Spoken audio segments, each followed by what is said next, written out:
It is 3 minutes after 10. Just a moment on that story about that barge, because it's an illustration of something that goes much deeper than just the fate of the handful of asylum seekers who did the hokey cokey. They put them on and then they took them off again, put them on, take them off, shake it all about. It goes much deeper than that now, doesn't it? Because Dorset Council has revealed that they told the contractors running the vessel about the Legionella result on Monday. That's the day that human beings were due to be moved onto the boat. They say they then told a Home Office official verbally on Tuesday. And I think I heard, was it Steve Barclay this morning, just saying, nope, that's not true. I don't think that we used to live in a country like that, did we? I certainly don't think that we used to live in a country where we wouldn't at least check. I can't see why on earth Dorset Council would make this up, although, you know, I presume they weren't mad keen on having the boat in the first place. But there'll be a paper trail, certainly for telling the contractors, and then there'll be testimony. They'll be able to provide the name of the Home Office official. But it would seem that the government is now so confident that its comments, calumnies, deceits will go unchecked and unchallenged. They could just say, no, not true. I was writing about Boris Johnson this weekend, and it struck even me as a tireless chronicler of his moral corruption. It struck even me how much has changed and how hard it will be to change it back again. You can just say something that's categorically not true. Or because if he's telling the truth and the council's lying, then we've got a similar but much smaller problem. You just say, how do you think the current government decide how things are going? It's quite an interesting question, this. How do you think they decide how things are going? Because it seems to me that they are pursuing policies that are not actually connecting properly with the public. I mean, you can go on Twitter and find a bunch of numbers with bulldog avatars suggesting that we start, letting people drown in the channel, which of course they have done again. God rest their souls. But generally speaking, how do you think they decide whether something's going well or bad? Just to focus on Suella Braverman. I apologise, only briefly. We're going to talk about strikes, not this. But what do you think she looks at when she's deciding whether something's going well or not? Do you remember when she told you she was dreaming of deporting people to a country where refugees were shot dead by police in 2018 for protesting about the food they were being fed? Do you remember when she told you she was dreaming about that? Because she didn't just say she was dreaming about that. She said she was dreaming about the Daily Telegraph front page, reporting that the United Kingdom had become a country that deported asylum seekers to a place where refugees got shot relatively recently, shot dead.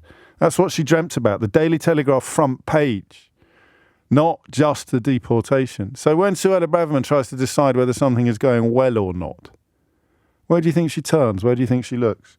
I think that's part of the reason why they can get away with doing what they're doing. Because Boris Johnson told more lies than any other politician in living memory. And the Daily Mail rewarded him with a column.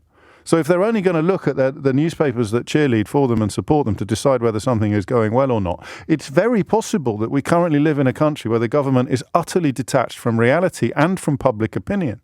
They'll do some focus groups, of course, and some polling. But on the day-to-day decision on whether or not something's going well or not, they seem to me to be 100% reliant upon corners of the media that have become so completely corrupted by bias, support for Brexit and support for Boris Johnson that they can't even tell you what day it is anymore. It's just moving on to the next arson attack. In this case, the European Convention on Human Rights, of course. I just think that's interesting. Where do you think they look to decide whether something's going well or not? Because imagine if this were a Labour government. These counterfactuals aren't massively helpful. Imagine that it were a Labour government in power at the moment and they'd found that these sacrificial refugees had been put on the boat and then taken off again. What do you think they'd be doing? What do you think these newspapers would be doing? So I do wonder whether or not there is a deep problem here, and that the government is pursuing policies that are either deeply unpopular or not connecting at all with people, because the only place they're going to for approval or disapproval is a place that is going to give them more or less 100% approval anyway. Just a thought. I thought you might like to get your teeth into that on a Monday morning, that idea of how it's going. Because I've got to tell you that I was taken aback by one report in the news today, and it appears very far down a story that is headlined with news that working days lost to strikes are at the highest level since the 80s. 4 million working days almost have been lost to strike action in the past year. And still the vacancies persist. So the warning to the government from the Resolution Foundation this morning is this is just stupid from every conceivable angle, because you're going to have to fill these vacancies, which means you're going to have to pay more. And the people who are on strike are saying in order to retain and recruit, you're going to have to pay more. And the government, again, where does the government turn when it's looking for either approval or disapproval? Where does it turn? And reading deeper into the story, I was taken by surprise by the fact that public support for these continuing strikes has increased. And that's an example of me being a little bit spoon-fed, if you like. Where else do you get your news from? And I'm incredibly lucky. I can ask you every day, but my switchboard's not representative. It's not scientific. It's a sort of gammon-free zone, which is a little bit disappointing sometimes, to be honest with you. And it gives you an insight into what's going on in the minds of people who generally understand issues. But, of course, public opinion includes people who don't understand issues. You know, people. I heard a caller today with Nick talking about the air on the underground being even more polluted than the air upstairs, which is because of, 100 years of dust that's down there. It's got absolutely nothing to do with the reasons behind ULEZ, but you read that on Facebook, or you read it in the Mail, or you read it in the Telegraph, and you think that it's true. And why wouldn't you think that it's true? These things, these organs still look like trustworthy outlets. So what I presumed that the support for strikes was going down. I just presumed that the failure of the right-wing tabloids to demonise doctors or nurses, or they had a fair crack at the railway workers, didn't they? But that hasn't worked either. So support for nurses on strike has gone up to 63%. This is why it's not in the news much. And when it's not in the news much, we don't talk about it much because, we try our best to be trawlers, but most days we're seagulls following the trawlers. 63% support for striking nurses, 61% support 59% support for junior doctors. Train drivers are up to 42, postal workers 52, ambulance staff 61, teachers have gone up from 50 to 53. The only group that doesn't have majority support at the moment was senior doctors, although that's gone up from 42 to 49, so they're not far off the mark, are they? And I want to know why. That's all. It's a great opportunity to get involved today. I just want to know why. This is a conversation behind the news, above the news, beyond the news. So the organs we rely on for agenda setting, telling us what's important today and what's not important today, have failed on this occasion to turn strikers into your enemy.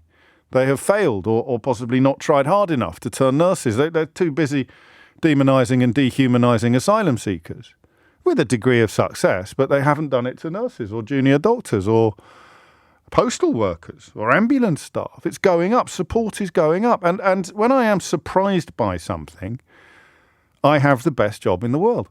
I have the best job in the world, generally speaking.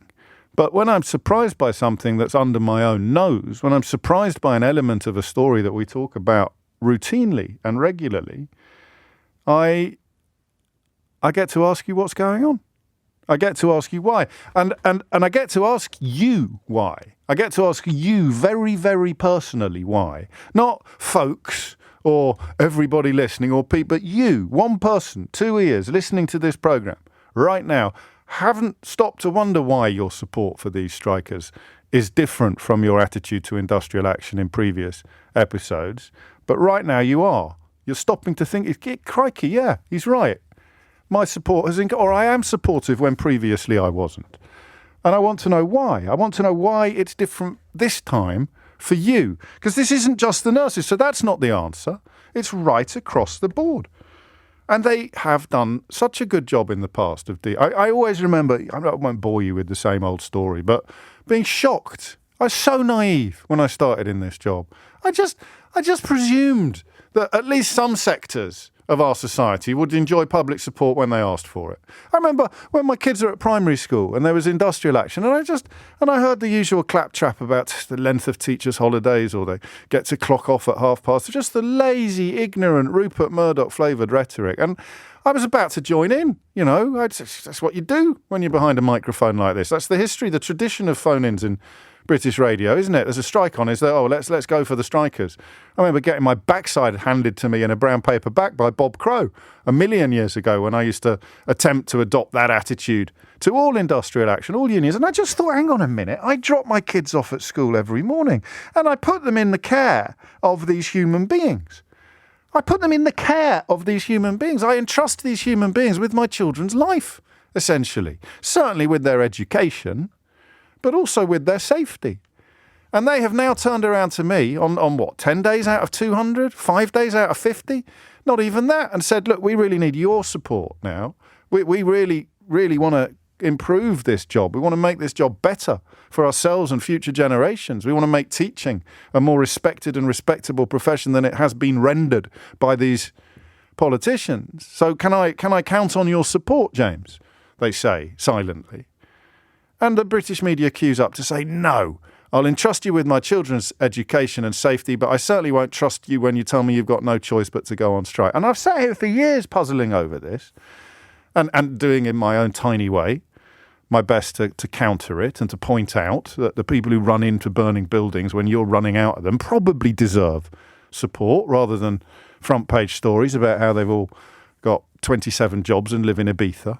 And now today, for reasons that I truly don't understand, I've got ideas, I've got theories, but generally speaking, it's rising the longer it goes on. That's not supposed to happen like that, I don't think, even without the tabloid red meat. That just attrition, our concern about things usually diminishes the longer it goes on, whether you're talking about, well, anything really, from industrial action to a war.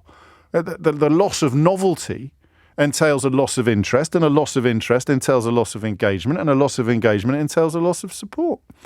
But up it goes.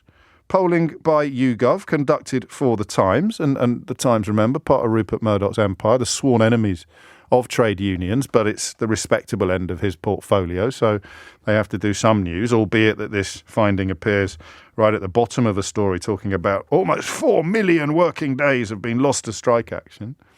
I just want to know why. And to start with, I'd really like to make it personal. Rather than me sit here speculating on why support has gone up, or you ringing in to speculate on why other people have found themselves supporting strikes in the way they haven't done before, I just want to talk to you about you. You and strikes. Why do you find yourself feeling warmer towards this generation of industrial action than you have to any other? And crucially, because I don't want to exclude you from the conversation if you've always been generally supportive of public sector strikes, crucially, why is it going up the longer it goes on? 0345 6060 973. Hit the numbers now. You will get through. What's changed? What's changing? And as ever on this programme, touch of the Marvin Gaze. What's going on?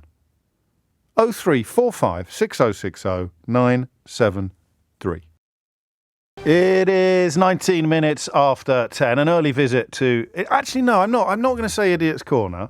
I'm just going to read out two texts in quick succession. They arrived at the same time on the story that we're discussing. The first is, YouGov and The Times, this is what you base your facts and story on, ? Utter nonsense again. Nobody I know or work with supports any of the strikes. So, regulated and carefully conducted opinion polling, considerably less trustworthy than Chummo asking his mates whether or not they support strikes or not. And that arrived in the same nanosecond that Carolyn texted, we support the strikers because this despicable government has made enemies of the whole of civil society, except for the xenophobes, racists and bigots. The majority of people are, of course, disgusted and appalled by the criminally corrupt Tories. So I guess you judge a man by the company he keeps. Kathy's in Hillingdon. Kathy, what would you like to say? I think people are fed up.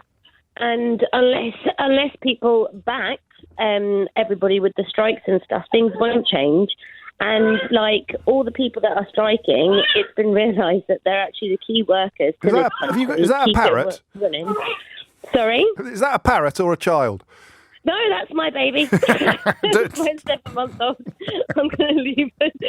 She wants to get involved in the chat as well. I'm glad to hear it. The thing is, though, I would have thought historically that the more fed up you are, the easier it would be for me to say, well, who do they think they are going on strike when you're struggling to keep your head above water? Do you see what I mean? Normally, you can do a little bit of divide and rule when people are fed up. It's why, for example, demonising immigration is so much more effective when the economy is in bad shape.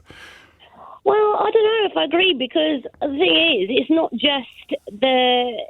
not just the people that don't work in it. It's the people that work in it too, who might have not necessarily striked before and are striking now. That resonates, doesn't it? That makes you sit up and take notice. Unless we unify together, there won't be any change. And this government is an absolute sham. And it's, nearly had a heart attack then. Don't do that when I've got a flipping act. Yes, it is an absolute shower. It's a sham, and it's been outed now. And especially with this, COVID and everything, this massive pandemic, they weren't there to support us. If anything, they're keeping the rules, and then they weren't keeping them to themselves. And how much? So this is fascinating actually, because I'm overly interested in what the newspapers are doing when most people don't read them anymore, but they are online, of course, and they inform broadcast and everything else. But there's just an absence where the hate used to be, and that must be part of it as well. Or it's chicken and egg, and they've calculated or worked out. People don't want to be told that the nurses that looked after us during COVID are a bunch of chiselling scroungers who spend all their money on fags and flat screen televisions, or whatever this week's cliche is. Well, I'll tell you one thing, Ray. I'm a HCA in a hospital locally. Yes. And I have got 2 under 2, and potentially, I am going back to work in a couple of weeks' time, and my wages don't even cover the child costs. No, and that's just not right. And it's not right, and then until things change, what are we going to do? That is it. But maybe that's part of it, especially if you feel you haven't got much recourse to resist. Unlike some of the people who are taking industrial action, instead of feeling envious, as you have historically been encouraged to feel, you feel supportive, because you're like, flipping out, I'd do that if I could. It's an interesting one. Thank you, Kathy. I was another little thing from my archive. So these little moments that sort of formed whatever my political position has turned out to be. I remember when I used to do newspaper reviews on the telly, back in the days when I had Yes on my answer phone. Are you free to? Yes, I'll do that. God dear, I'm glad those days are over. But you'd be doing stuff on strikes, and it would be they're going on strike over their pensions, and people working for right-wing newspapers would say, well, the private sector's pensions have been absolutely decimated in recent years. Why should public sector? And I think that's a bit like arguing that, because you got punched in the face last night on your way home from the Dog and Duck, you won't be happy until everybody in the country has been punched in the face on their way home from the Dog and Duck. It's just such a bizarre attitude, but it was very, very popular. Still is in many places, and I think still could be if the planets were aligned slightly differently. Kathy, thank you. Good luck on your return to work. Don't forget you can listen to the catch-up programme on Global Player if you're no longer able to join me live. But Bryce is in Kendal. Bryce, what would you like to say? What do you think's happening? Good morning, James. Hello, Bryce. Your question got me thinking about it personally. Sorry about that. It's a bit early. But I think, for me, it's the fact that it's a just cause. All these people deserve that money, and they all deserve a sensible cost of living. And I'm not in a position in my job to take it to the government, but These people are, and they deserve our support, because they are highlighting en masse and very bravely what we are all thinking. Yes. And so that's why my support has changed. And your researcher asked me about, was I pro or anti-strikers before? And probably back in the 80s or whatnot, if the train drivers went on strike, or the train workers, I wouldn't be so with them. Sure. But the cost of living and their wages are so low now into what people need. They need this money. And I think the debate is really skewed by this insistence on looking at percentages. Yes. they say, a 35% pay rise. Sounds enormous, but that's 35%. What does that actually mean? Exactly that. But from where they are now, or from where they were in 2008, and as a ratioed with the cost of living or linked to inflation, it does. Yeah, but that's why they do it. The Daily Mail's done a classic today. It's got a story about people in Wales getting treatment on the NHS in England, and they show that it's gone up by nearly 40% from one year to the next. And I looked at it for 5 minutes, Bryce. I thought there's something not right here. I can't quite work out what it was. And then the year before it was low, it was high again. So it went high, low, high. And they've kind of ignored the first high and gone from low to high and said, they're all running away from Wales and come. And I suddenly realised it's counting operations in a period when we were mostly in lockdown and comparing it to a period when we mostly weren't in lockdown. So it's another example of what you're describing. I mean, I look at the jobs that these people do, teaching assistants, teachers. Would you clean a train for £11 an hour? I mean, I've seen the state that trains come in, and you clean this for £11 an hour. And now they're saying, you want £13 an hour or £14 an hour? That's disgusting. And it doesn't land anymore. What? Okay, quick question. Why does the magic money tree response no longer have legs, to mix my metaphors slightly? Why does, because that's always underpinning these sort of conversations. We can't afford it. We can't afford it. We can't afford it. For me personally, it's because the taxation system that is in place to support, and that's a much, much bigger debate, but the taxation system that is in place to fund all of this is morally bankrupt. And it's proven by the profits of the energy companies, the profits of the water companies. Anywhere you look, the fact that the hoovering of wealth away from the population to the minority. And that's a much, much bigger debate. But I think that's also what is driving. You didn't want a general debate, but in terms of a general comment, of course, it's behind my thinking that says these people are being made out to be villains when all they want is a decent wage for a day's work, and all the money that could be collected to give them what they needed is just being squandered. And now I wonder whether lockdown COVID coverage has introduced a different approach to those numbers. You look at the numbers that were being swilling around. You look at the figures, not just the public expenditure on furlough and things like that, but also the amount of money making its way into the pockets of companies that were favoured by conservative politicians. And to turn around and say we can't afford to give a train cleaner or a nurse a pay rise, but we can afford to give, £25 million worth of clean profit to that donor over there who's never actually run a PPE company before, but set one up last night and had a government contract by tea time. That, I don't know. That would be more subconscious than conscious. But maybe that balloon is deflated. That balloon of magic money tree rhetoric has sort of deflated. I don't know, and I like that. Bryce is a perfect caller, personal, and then move on to the more general, because it is a really interesting moment. And listen, for people who are in Idiot's Corner today, if support is, for example, at 63% and it's up from 61%, it's perfectly feasible that you only knock around with people on the other side of that. You sit there at your sort of gammon and pineapple parties and talk about strikes, and everyone agrees that the strikers are awful and you don't like nurses anyway, and down with doctors, and who needs teachers anyway, that kind. It's perfectly possible that they're the only people you mix with. It doesn't make a nonsense of the polling. It just puts you in a minority.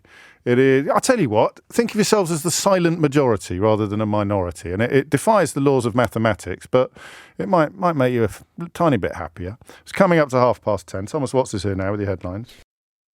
It is 33 minutes after 10. This is good from Phil, because I'm in the army now and have noticed a change among my colleagues. We can't strike, but often cover, of course, for strikers, which often engenders grumbles. But when the public sector colleagues striking led to us receiving a pay rise in the midst of a shared cost of living crisis, it was seemingly a road to Damascus moment for many.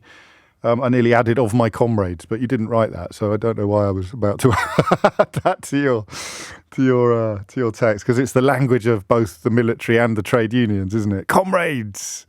Why? Why is support for strikes rising? Why is your support for strikes high when previously it wouldn't have been? And sometimes I think you probably think I'm exaggerating or going off on one when I talk about tax versus Tory donors and cronyism and all that. The point Bryce made about perhaps the reason why the magic money tree is not as effective as it was when the Tories were smashing Jeremy Corbyn over the head with it all the time is simply because we've had a bit of a wake up call when it comes to what money, how money works when you have people like this in charge. And here is a story from last month, actually. A couple whose company won £276 million in PPE contracts during the pandemic are facing a winding up order over £5.5 million in unpaid tax.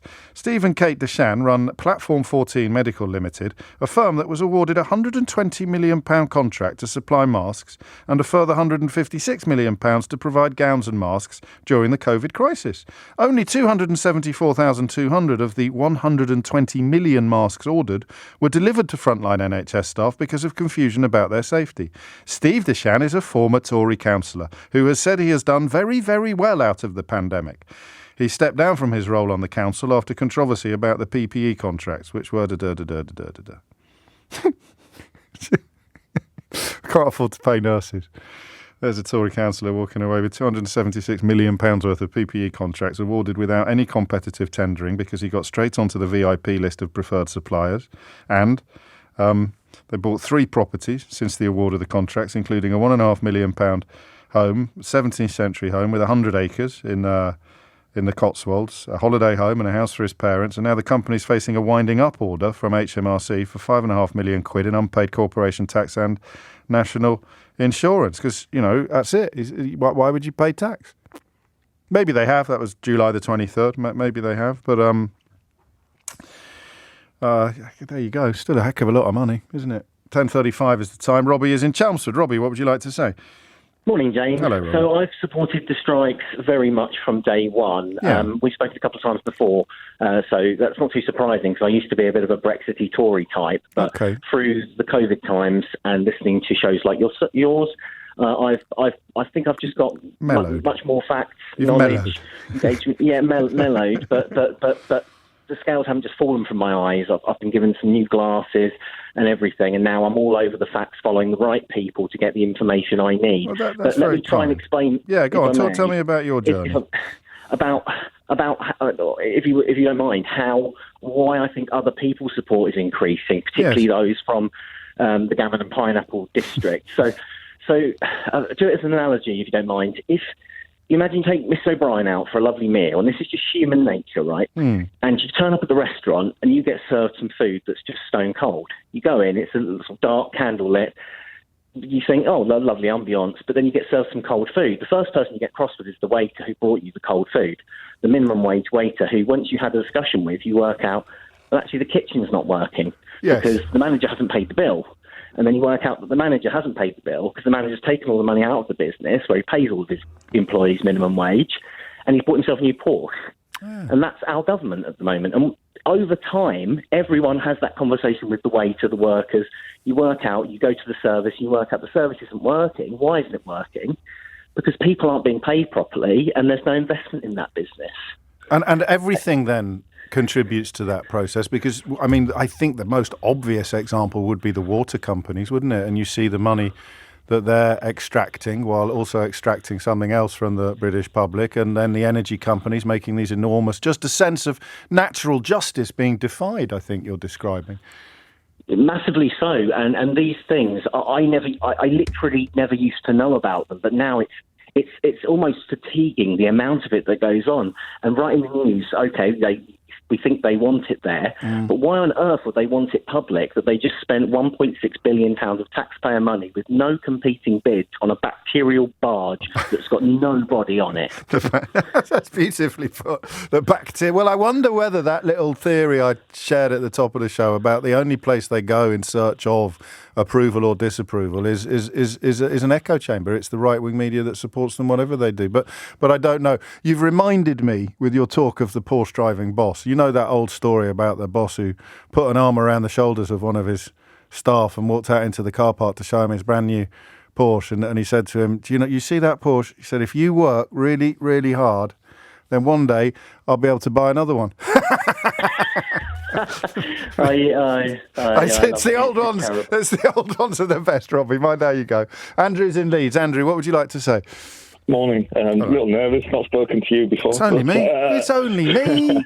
Carry on. So it is bizarre that you talk about this today, because I was literally mulling this over as I stood outside my house yesterday waiting for an ambulance to arrive, because I thought my little boy was having a stroke. Oh, mate. Long story short, he wasn't. He's all right, is he? He's fine. Oh, he's fine. goodness. Too many computer games was the answer, and it was a migraine. Good Lord. Yeah. But when he came down and started saying, "Dad, I can't feel all down my right-hand side," I rang 999 and then ended up stood outside. And this conversation mulled over in my head as I was stood there waiting for it. And referring back, this fireman strike way back when, I was totally against that. I had family who were firemen, and I was against it. But the fire service, very similar to what the last caller was saying, was good back then. And the firemen had it good. And everybody was like, well, they only work X days a week. They all drive vans and blah, blah, blah, blah, blah. And I was against it. Now, stood there yesterday, I was thinking, the doctors are on strike. It's going to get a hospital. The ambulance took 45 minutes to arrive. And I was cursing. But then in the back of my mind, I thought, well, how much better, would this have been if people weren't on strike? Yes. And I got to the point of thinking, not much. No. Well, this is the point they make, isn't it? It's especially when Sunak tried to do it with waiting lists, and you're trying to blame it on striking doctors, and I don't think that landed anywhere, really. Exactly. And I think the reason that selfishly is that the service is affecting me. The service is poor, like the last caller was said. The investment's not there, and the staff are demoralised. And the only way that we're going to get that motivation back is to show those staff that they're valued and get them to buy in to improve the services they're working on. And all we can do is support them, because the option, for a lot of the workforce to take industrial action is simply not there. I think it was Johnson who was trying to argue at one point that having fewer fire engines meant you had a better service, and that sort of absolute contempt, that almost comical contempt for observable reality worked, but it's not working now. And I think you've hit upon one of the main reasons, just that idea that something's got to improve, and you're not showing any appetite to improve it from above. So they're coming from below to insist that you do. And most obviously, if you can change the conversation about pay into a conversation about recruitment and retention, then a lot of the final sort of pieces slot into place, don't they? Yeah, I agree. Andrew, I'm glad your boy's all right. Yeah, a warning there. So just a bit of rationing on the old video games. Claire's in Caerphilly, near Cardiff, of course. Claire, what would you like to say? Hi there. It's my first time calling as well. So I'm really nervous. Don't be, it's only me. But I'm listening, and I listen to you quite a lot. And I was listening this morning, and I just felt really compelled to ring, because I'm a teacher. My brother's a paramedic. My sister-in-law is an A&E nurse. My other sister works in the fire brigade. My father was a fireman. So we really, really are public service family orientated. Aren't you? Crikey. So we are.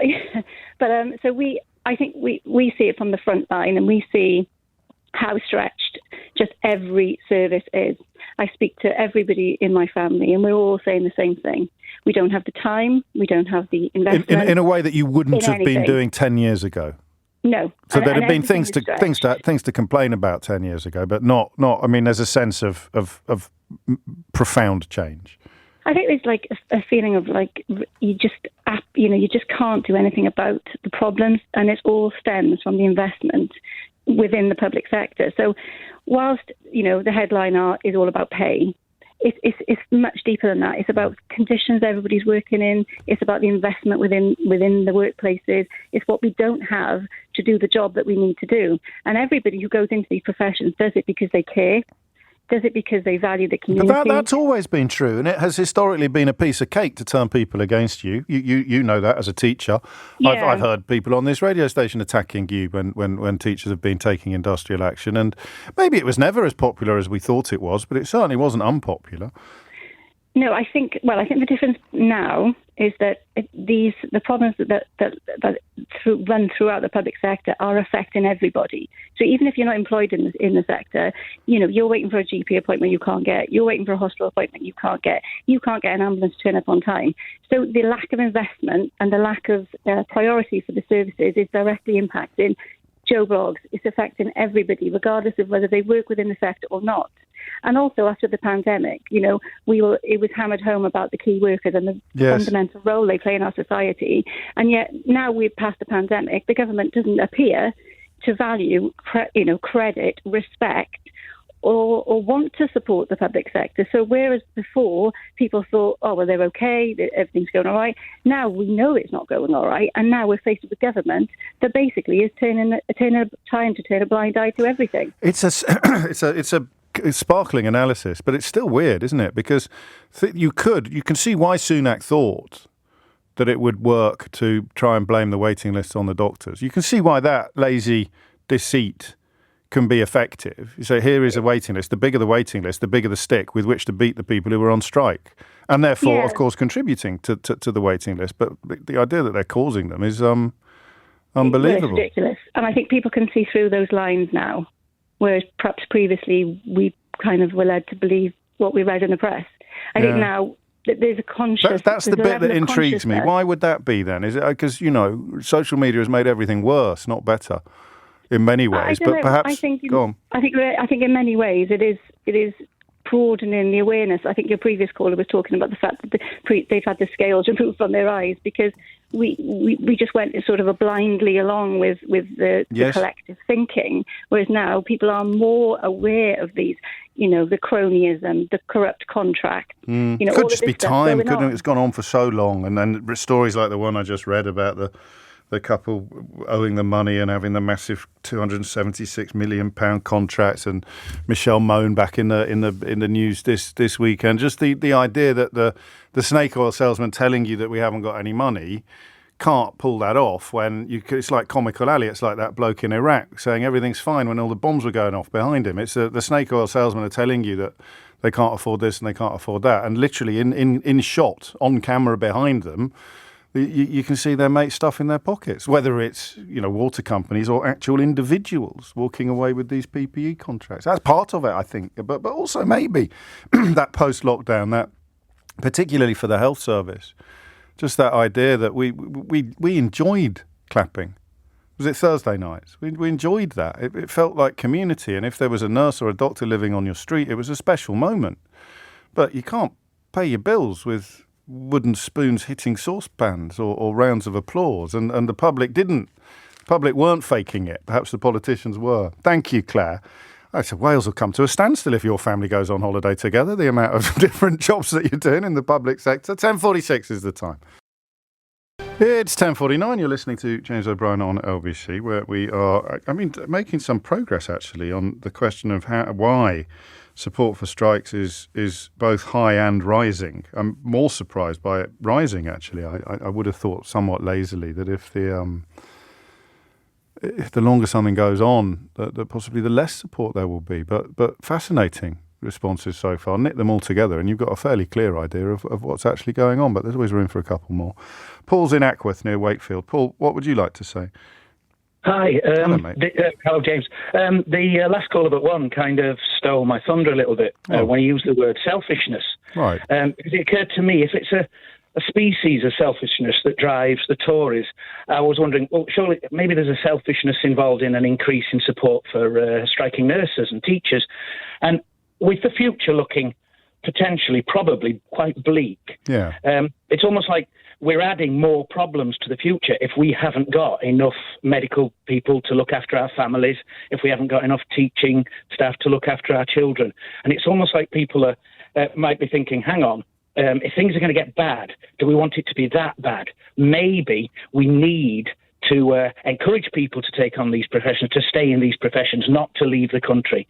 If we're not bringing them in from as easily from abroad anymore, is this a way of hopefully staving off an even more horrible future? I mean, I'm assuming a lot of other people, certainly people with children like me, are ever so worried about the future at the moment and what's in store for the children and the rest of the day. Well, there's an interest. Yeah, I mean, also, you factor in the finances. Locums, for example, a couple of people pointing out spending so much money on locums and agency staff, particularly in the NHS, that takes chunks out of budgets as well. It's just inefficient. Yeah. It's just sort of designed wrong. Lots of people have used the phrase scale falling from eyes. Are people sort of just seeing things a little bit more clearly? Because if you're looking for... combine that with the selfishness. There is a natural selfishness. You have to make a deliberate choice not to be selfish, because you're kind of wired that way as a human being. I've always been a socialist, but, and I'm always fighting against that. Sure. But a lot of people, if there's a party out there that encourages exactly that, then that's the why burden's not on their shoulders. I can just join that party. They've made the decision for me. This is how to live my life. But if you think things are going wrong, and this is an additional problem that's being laid up for the future, then maybe you do start thinking, no, we have to change how we consider these things. These people are crucial and necessary. Yes. No, I think, I mean, but then again, with firefighters, there was always, you'd have thought, self-interest involved. I guess it's susceptibility to propaganda as well, the persuading people that they are being, if you like, rinsed by public sector workers, as opposed to being rinsed by the people taking dividends out of water companies and private healthcare companies or nursing agencies or whatever it may be. If you harness, selfishness is a difficult word because it's not an attractive feature. Self-interest, perhaps, you can explain, because that's the trick, isn't it? To get people to vote against their own self-interest. So you change the wording slightly and it becomes a much more palatable proposition. How do you stop people voting against their own self-interest? You remind them that it's in their own interest and their family's interest to have strong public services, to have happy teachers and happy doctors and happy nurses and safe trains and all the rest of it. That perhaps, you're right, is the trick. Thank you, Paul. 10:53 is the time. Kim's in Isha. Kim, what would you like to say? Hello, James. I'm a regular listener of you. Well thank you for taking my call. You're welcome. I've been a physio in the NHS for 40 years, but more importantly, I'm a mother of a medic, an A&E doctor. Okay. And I honestly feel like setting up something called Mothers for Medics. Yes. Because we know the true story of what goes on behind. So I do think the swathe of public support is amazing, and I think the medics are all really appreciating it. But I don't think... They're aware of it, are they, you think? Because there's not a sense of being under attack then.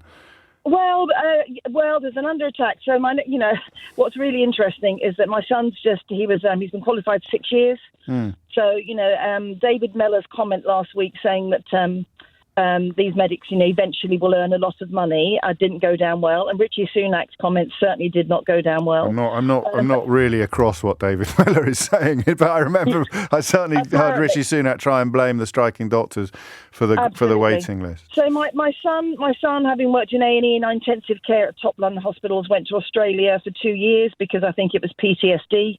They were losing 10 patients a day, saying goodbye, down telephone, down iPhones. Yeah, of course. And that was horrific. So went over there for 2 years, and I was just saying to your researcher, the comparison in the system, they talk about the Australian system as being modelled on our NHS, but added a few good bits. Yeah. And so there are issues with every system, but he's come back. He's not stayed. He's come back, and he's now started because he missed his mum training. He missed his mum and his home cooking. But more importantly, he missed what he signed up to, which was to be a good doctor in the NHS.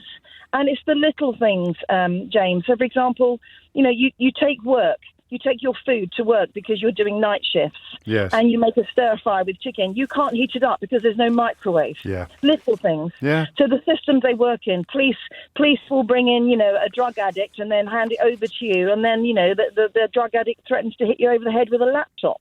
That isn't what they signed up for. But more importantly, that there's things going on behind the system that I don't think the public are aware of.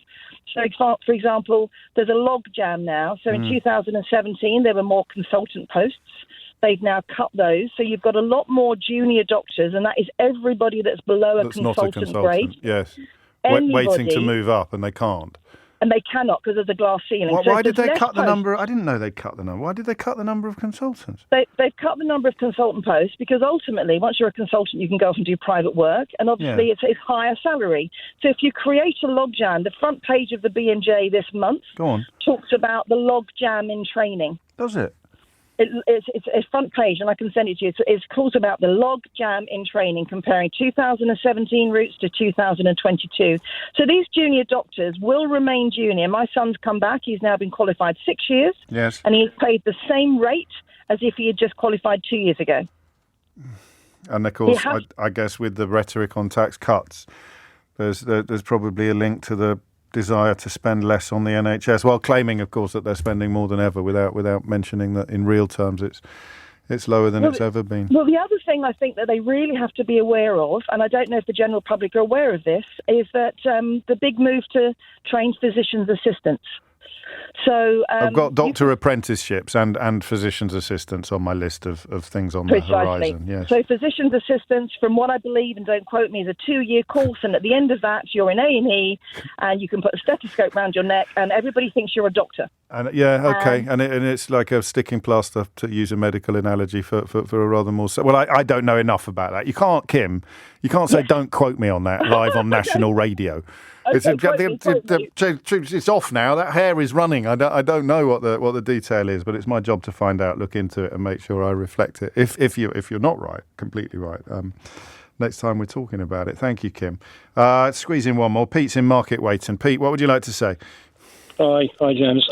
Just a quick point. It's a deep topic, obviously, but yes. I'm just getting. It just irritates me slightly when civil servants always, or people in service, if you like, call and describe their work as being in service. Right. It's a job.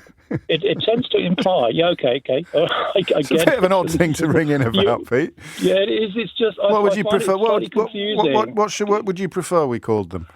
Well, I'd like to call it a job, which is what it is. Right. You know, I would like more money for my job. But it's a job serving the public. Right. Okay, but it is. But it's not. So what verb would you use instead of serving? I think a job. I think no, that's not a verb, most people who go into service actually really want to be able to pay them. But it's called you're familiar with customer service in the private sector, are you? Sure. You got a problem with that as well? No, because there's no confusion there. Well, they're serving because customers. We're not talking about wage rises and pensions. No, I think with respect, I think you're missing the point. I think one of us is. Yes. Okay. So what should we call them instead then? Public? Oh no, it's not what they're called. It's just the argument that they. You don't think people are drawn to certain professions by a desire to serve? Well, I do my profession because I want to do my job. Yes, but when we talk about soldiers, for example, should we get rid of the word service for them as well? Well, are they doing it? Are they doing it because they want to be in service, or are they doing it because they want to be paid? Well, we'd have to ask them, wouldn't we? It's going to be a combination of both, because most people could earn more money doing something. Okay, here's the reason why you're not in public service, because you prioritise making money over serving the public. So in order to be able to distinguish between you and me making our employment decisions selfishly, although I see myself as a public servant, as a broadcaster, but you making your decisions entirely selfishly, you're serving Pete, so you're in Pete's service, and they're in public service, and you're both getting paid. So that's why you need the distinction in place to recognise vocation, if you like, to recognise people who are making their career decisions based, at least in part, on wanting to serve the public. But if you can think of a better verb, Pete, we'll use that. So what would it be? Public? James, one quick thing. It's no big deal. When I was a teacher, I went into teaching. Yes, exactly, because you wanted to serve the public. I wanted to pay my mortgage. Okay, so you weren't doing it out of any public feeling, which means you'd have been a less effective teacher than teachers who were, and that's why you're not doing it anymore. That's not true. It's 11 o'clock. It is 4 minutes after 11. You're listening to James O'Brien on LBC. And I think it's time to have a swing at Starmer, to coin a phrase. If this Telegraph report is accurate, and it would certainly appear to be, then the defence of carrying a Ming vase across an ice rink becomes pretty shaky. I found it persuasive in many, many contexts. The top priority is to get power. But I think the idea that if Keir Starmer wins a general election, he's going to do a sort of reverse of the closing scenes of a Scooby-Doo episode. And he's going to tear his mask off and reveal himself to be a much more robust and ideological politician than his current tactics suggest. I think that's wearing pretty thin, isn't it? Off comes the mask, and we get the policies we want on everything from this to that to the other. On the clean air stuff, this to me looks really cowardly. So, to bring you up to speed with the story, the National Policy Forum puts together the sort of draft policy. It debates the draft policy handbook. It took place last month, and it's think of it as a sort of manifesto manufacturing, part of the manifesto manufacturing process. So, crucial role in helping Labour form its general election manifesto.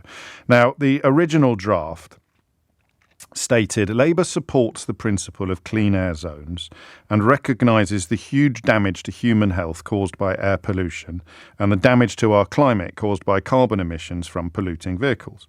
However, they must be phased in carefully, mindful of the impacts on small businesses and low-paid workers, and should be accomplished with a just transition plan to enable people to switch affordably to low-emission vehicles. Right? Now, that is not exactly what you would call stinging, is it? It's not exactly what you would call robust. It's quite. I don't want to say mealy-mouthed, so I won't. I'll say tippity-toes. It's on tiptoes. It's a policy on tiptoes. They must be phased in carefully, mindful of the impacts on... I agree with it, for the record. Mindful of the impacts on small businesses and low-paid workers, and should be accompanied with a just transition plan to enable people to switch affordably to low-emission vehicles. And the rationale behind this, many people will believe, will be that unexpected result in Uxbridge, where the Tories squeaked home by 495 votes, I think. And the unsuccessful candidate there said that ULEZ had cut us off at the knees, which, for me, is a failure of campaigning. Massive number of people. Something that I think, and this is all up for debate, awful lot of people, when the first round of ULEZ was introduced, thought that their cars were ineligible. And they would ring me and tell me that they hated it. And they never rung me again because their cars weren't ineligible. The number of people who think that they're going to have to... The number of people who think you need an electric car to drive in the ULEZ zone is off the charts. Like an entirely electric car or a hybrid. You have to have... it's just not true. The sort of vehicles that are ineligible are largely very old. Or, if you're very unlucky, diesel. But... of course, some people are going to be hit, but the bit that I've not understood about this is the fact that it's already been done. And when you talk to people in Birmingham or Bristol or Newcastle or Bradford or indeed London, like the Zone 1 bit, which sort of goes, I don't know, where does it stop going east? Stops around Chiswick going west. It's been successful. I think it's been a more or less unalloyed success, isn't it? You certainly didn't have all of these people that were telling me they were going to go bust or their businesses were going to close, and it didn't happen. So this might be a really stupid question because I steer clear of ULEZ specifically because it's about as interesting as a conversation about how your last parking ticket was really unfair. But the broader issue of clean air and policy is fascinating to me. But I'll let one hair run on the one rabbit run on the ULEZ question. Surely the success of the first round of it means that the second round will be successful as well, or is there something fundamentally different about ULEZ 2, the second round, than the first round? Surely, if you want to work out whether or not the second round's going to go well, you just have a look at the first round, don't you? I don't know. That seems to me to be a fairly straightforward question. 9 minutes after 11 is the time, but I don't fully understand why Starmer, or if it is Starmer, I don't know enough actually about how the National Policy Forum works. I think they've bottled it. Now, I mentioned the River Brent to you last week. I live near the River Brent. It's a lovely river. And it's one of those rivers that winds through quite urban areas, but provides astonishing little sort of snatches of bucolic beauty in the most unlikely places. There's a massive, well, you probably don't, but imagine a massive flyover, and there's a place not far from me called Boston Manor Park, and there's like a beautiful river under the flyover, and a proper sort of nature reserve type area. And I saw a kingfisher there once. Really, I've never seen an otter there. Let's not get carried away. But they're introducing beavers a little bit further upriver, and everybody likes beavers. And we are looking at a kind of nice river. It also feeds into the Grand Union Canal, so it's a community as well. People live on it. One of the local councillors shared a tweet at the weekend suggesting that they'd been pumping effluent into that river for almost non-stop 24 hours. And I saw the tweet after I'd come home, and I just thought, God, the water looks weird today. It looks really grey. It looks really sludgy. It didn't smell. I'm not going to pretend that it smelled, but it looks really sludgy. It looks really, and now I know why. And that, as I say, isn't just a thoroughfare, a waterway, as in, something nice to look at or something to get from A to B, but it's also home for a lot of people. And it was filthy. And I did remember the comparison between air and water. When we find out that muck is being pumped into our water, we get really cross, right? Even before St. Fergal of Sharkey started telling us the reality of what was going on. In fact, on that issue, really good reporting this weekend on the fact that it's not because of the Victorian sewers that a lot of this stuff is happening. I'll dig that out for you, actually. It's an interesting story. It's a bit of a fig leaf or a red herring that the water companies throw up to justify their appalling conduct. But when they pump shocking amounts of sewage into our seas and our rivers and our waterways, it offends us on an emotional level, right? It offends us on an emotional level. Now, imagine this might not work, okay? You're going to stay with me for this one. You promise you're going to stay with me on this one? Imagine a river out the back of your house, all right? Some of you will be lucky enough not to imagine. No, it gets better. Imagine that we lived in Venice, right? Have you ever been to Venice? So Venice canals are to Venice what roads are to London. Right, so you go everywhere. I mean, you can walk over bridges and stuff, but canals go everywhere. Canals, people get canal boat. They get a boat to work. They get a boat to the pub. Canals. So imagine you lived in Venice, and now I want you to just close your eyes. Not if you're driving. Close your eyes and imagine that the road outside your house was a canal. All right, have you done that? The road outside your house is a canal. Okay.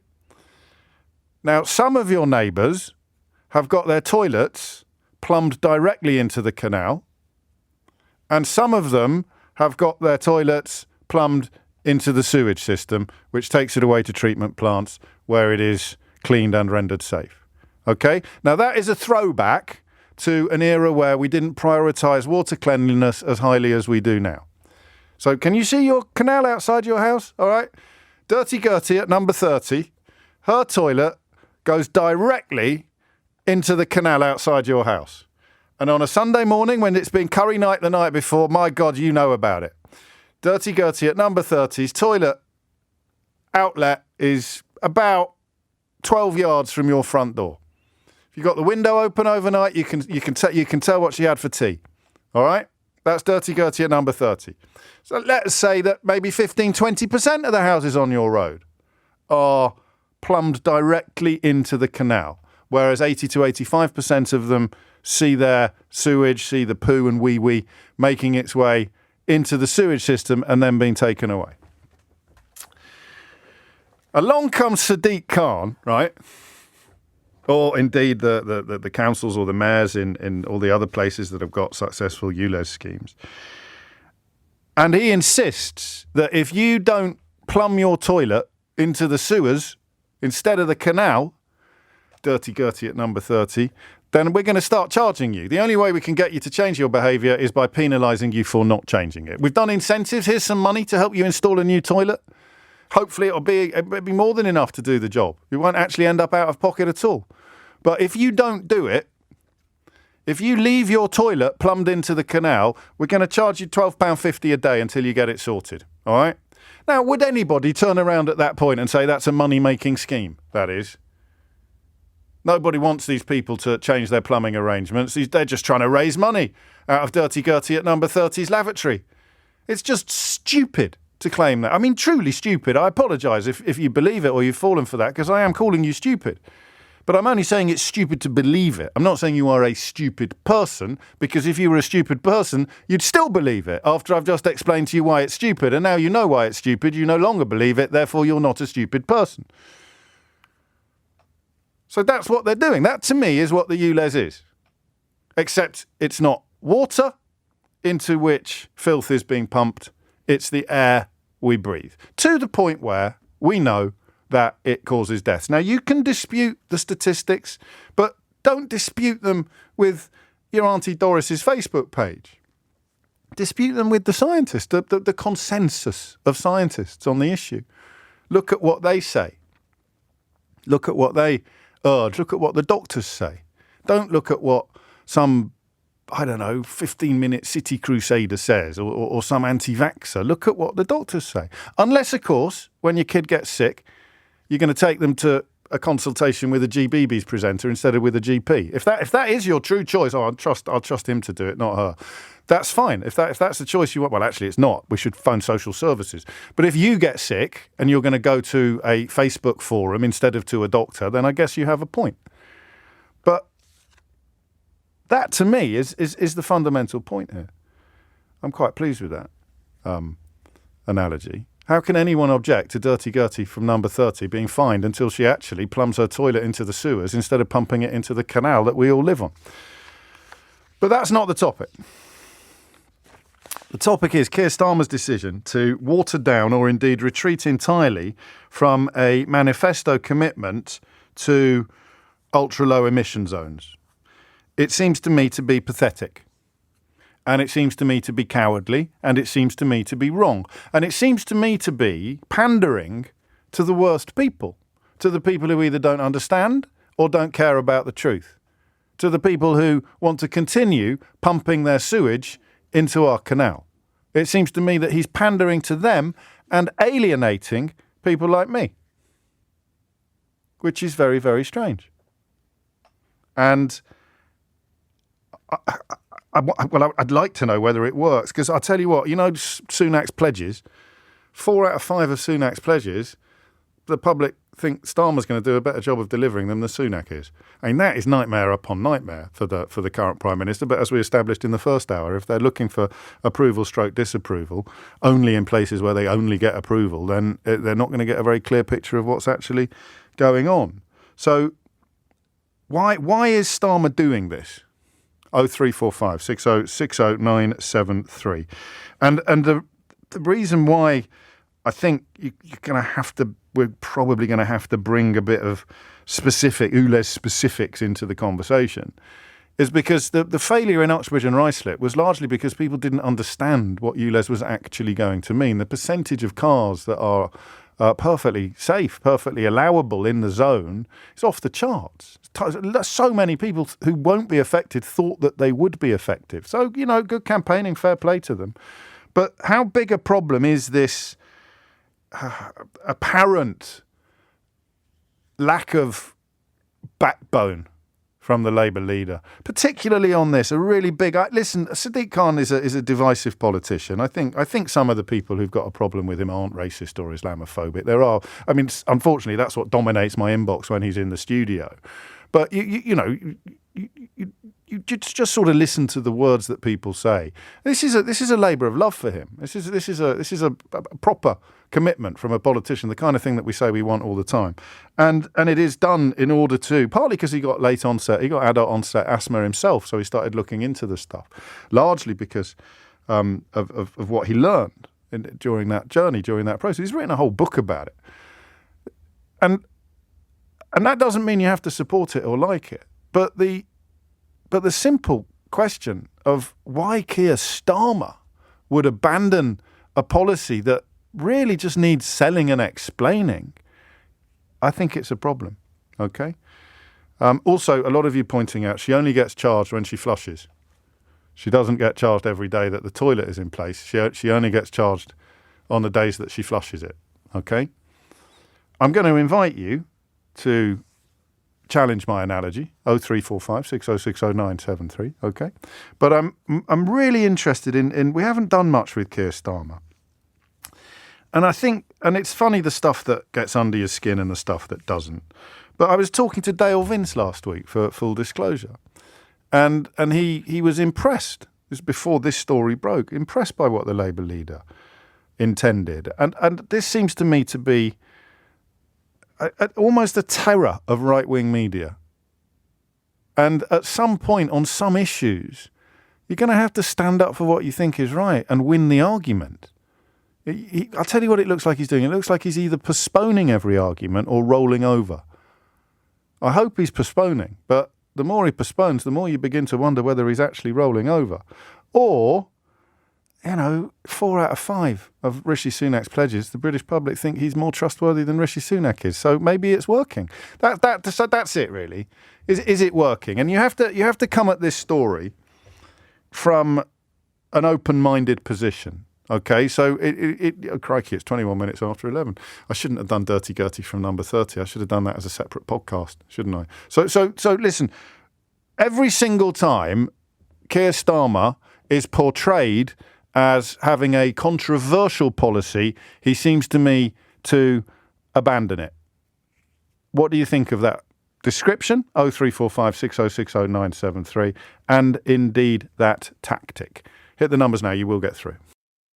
24 minutes after 11 is the time. So Keir Starmer scraps idea for ULEZ-style zones across the country. Pragmatic and essential prioritisation of the pursuit of power over all else, or pathetic, cowardly and betraying future generations by bottling the essential fight to clean our air. And of course it puts some clear blue water between Starmer and Sadiq Khan as well, which is always interesting. 24 after 11 is the time. John's in New Cross. John, what would you like to say? Oh, James, I'm so happy having this conversation.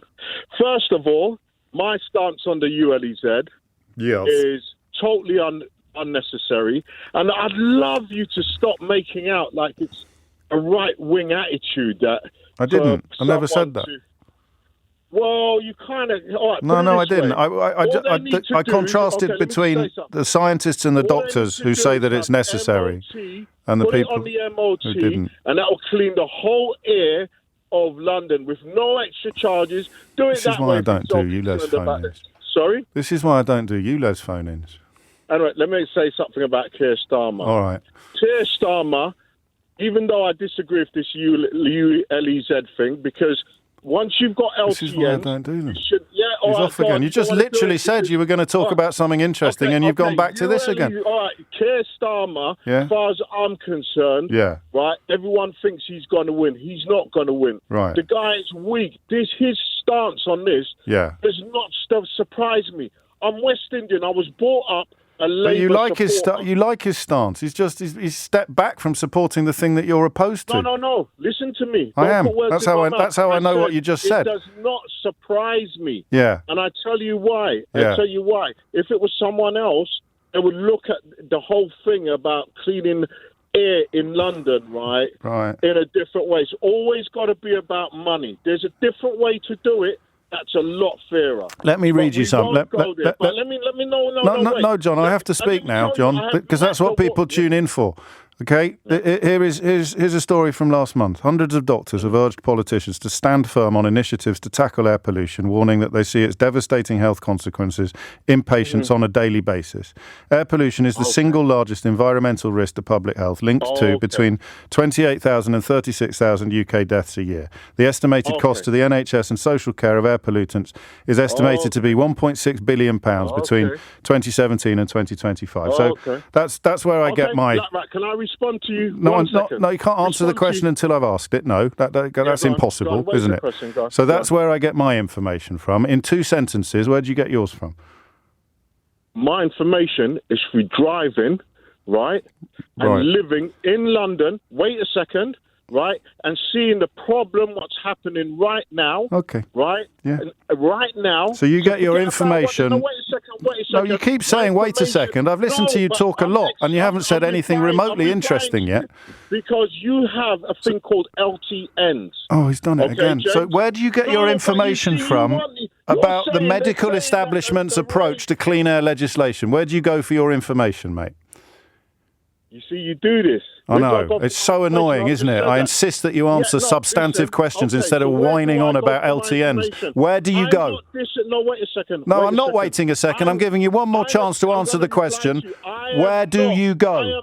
I go to doctors. I am not disagreeing with what you're saying. Well, good. Flipping it, John. I mean, honestly, it's as if you decided today to prove to everybody listening why I have such historical antipathy to conversations of subjects like this. I did a 22-minute introduction trying to steer clear of the rocks onto which you've just steered our collective vessel. It's a conversation about Keir Starmer's approach to politics. You don't like him because he changes his mind. He's just changed his mind to agree with you. But LTN, 28 after 11. Steve's in Sheffield. Steve, pressure's on, mate. I might abandon this subject in the next news bulletin if you don't raise the bar a bit. No, I apologise, but I think the problem is, James, when we speak quietly to people, they get angry when we don't believe them. Yes. And I think also applying the O'Brien elf sometimes doesn't work. What's that? In the evidence, logic and facts. No, on this. Well, I guess the evidence, logic and facts are a bit debatable, but on the question of Starmer's apparent flip-flopping. So I think he's playing a blinder. Well, he's not saying much in general. Okay, he can't lose the North. He can't lose the Red Wall. Yeah. He's getting a lot of the moderate Tories at the moment because they're kind of going, and Tories aren't an option. The hardcore Tories aren't really liking Sunak because he's not far enough right for them. The right-wing media needs something to latch on with Starmer because they've got nothing. Yes. After the random curry that they tried to batter, they've got nothing. So Starmer's keeping himself quiet. He can't say too much because he needs the Red Wall. He can't say too much on the other side because the right-wing media will attack him. So actually, but this is the problem I have. At some point, because this is what frustrated me one of the things that frustrated me so much about Jeremy Corbyn. At some point, they're going to have to stand up and win some of these fights with the right-wing media, aren't they? Now, he will, when it comes to the election, and I think the legal is at 3 months, they've got to have the same airtime to put policies across. That's when he can. Because that's when he knows he can get his argument across. Then, when he becomes Prime Minister, then he can put things out to the media. So that's where I was, and that's where I want to be. You think the mask comes off when he gets power, when he gets into Downing Street? But also, he gets to put more of his policies across. You don't go and give your team sheet away. No. Too far before a game. And actually, there is a logic to what you say, because what is the point of having this fight now? I heard George Monbiot on with Nick earlier, and he was saying, well, because you won't have a mandate when you get into Downing Street. I disagreed, actually. I thought, well, it doesn't matter because you're going to bring it in. It'll be like ULEZ was in London. Everyone will kick off about it, and then it'll happen, and everyone will be, that's gone all right then. That's gone quite well. People have very short memories. They certainly do. You say stuff now, they'll forget about it in months' time. You've got to batter it when you've got equal media time. You might be onto something here. Marks out of 10 for my sewage analogy. I'd give it about an 8. Oh, to be fair. Oh, we were getting on so well. No, it's okay. I thought it was it's all right, mate. I thought it was an 11. It's 11:31. Thomas Watts has your headlines. It is 11:33. Probably needs a little bit of work. The Ming vase across an ice rink analogy. Keir Starmer desperate to avoid slipping, and therefore every single time someone shouts boo, he jumps. That doesn't work either, does it? Because if he's on an ice rink with a vase, the last thing you want him to do is jump. But I love it when you send in something and I think, well, that's good. And then you say that you nicked it off me. Where's it gone? That one. Here, Dane writes, you put it best yourself once, James. That's how you guarantee I'm going to read a text. Keir Starmer is trying to become Prime Minister of a country where people put laughing emojis on stories about drowning refugees. That is tragically timely once again, Dane, isn't it, today or this weekend? And that, to me, gives him a lot of cover. And I wish we didn't live in a country where putting laughing emojis on stories about drowning refugees feels almost like government policy. But we do. And Keir Starmer is trying to become Prime Minister of that country. Therefore, not allowing anything to undermine his growing popularity has been prioritised above all else. And it means, post-Uxbridge, that support for ultra-low emission zones appears to be even more diluted, to the point perhaps of disappearing, at least before the election. But he's not going to tear his mask off if he wins an election and suddenly be all the things that all of his supporters want him to be. And that's fine. It's just a question of how far is too far when it comes to bending. Ben's in Camden. Ben, what would you like to say? Oh, hi, James. Hello, it's taken 2.5 years to speak to you, but I'm happy to. Call me B. Okay, B. I think I'm confused why LBC seem to have it in for Sir Keir Starmer. Not only you... I don't have it in for him. This is literally the first time that I've done a phone-in suggesting... I don't really do phone-ins about him, but this is the first time I've done something where I'm saying that he's... It's very subtle. Sangeeta, lovely Clive Ball. Anyway, so you're doing it today. Let's talk about you. No, let's talk about the decision to abandon a policy that you and I both like. I think Sir Keir has got one job, don't you? Yes. To win the election. Yes. And I do think that, yes. And so what the Conservative Party are doing, are they using immigrants to try to win the election? And you know what? I'm frightened that they might actually pull it off. Yeah. And I think actually Sir Keir's a really great guy with some great policies. And the things that we're frightened that he's now letting go and dropping, he's going to come back to. I wouldn't say it's an ice rink. I would say it's a tightrope. That's pretty much the same analogy, isn't it? No, it's not really. Isn't it? Tightrope's much thinner than, can still... Yeah, but ice rinks are much slippier. Yeah, but you can still keep a Ming vase in one piece if you fall over on an ice rink. Well, you can keep it in one piece if you land in the safety net at the right angle. Well, you're not having a safety net under tightrope. Anyway... Of course you've got a safety net under a tightrope. Health and safety. Anyway, what I'm saying is that I think that he is going to put out the right policies when the time comes. And at the moment, he is trying to keep stum, and he's a good guy, and he's going to win. He needs to win, and that's all he needs to do right now. And then he's going to put all these policies right that you're frightened that he's going back on, that he's not going to listen, I hope you're right. I mean, you say all of them. It's just this one, really, so far. There's a couple of things I'd like him to pledge to reverse, but I think if he gets into the business of pledging to reverse Tory policies, it's all he will ever be asked about. But I just thought this one was a surprise. I thought this is something, as Sadiq Khan...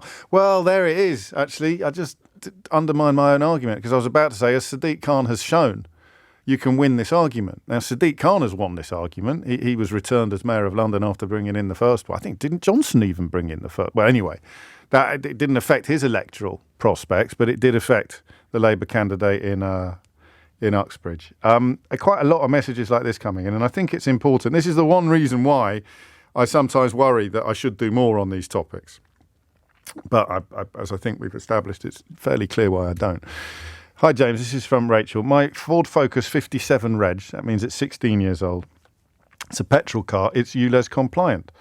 I do wonder just how many complainants actually own non-compliant cars. Surely Keir Starmer should raise this awareness rather than take the easy option and water down his air quality policies, which may in itself lead to a poorer performance at the polls. Whatever he does, decisiveness is vital.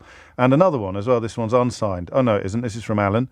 When someone says they can't afford a ULEZ compliant car, see if they can afford this. And if they can't, then frankly, they can't afford to run or insure a car.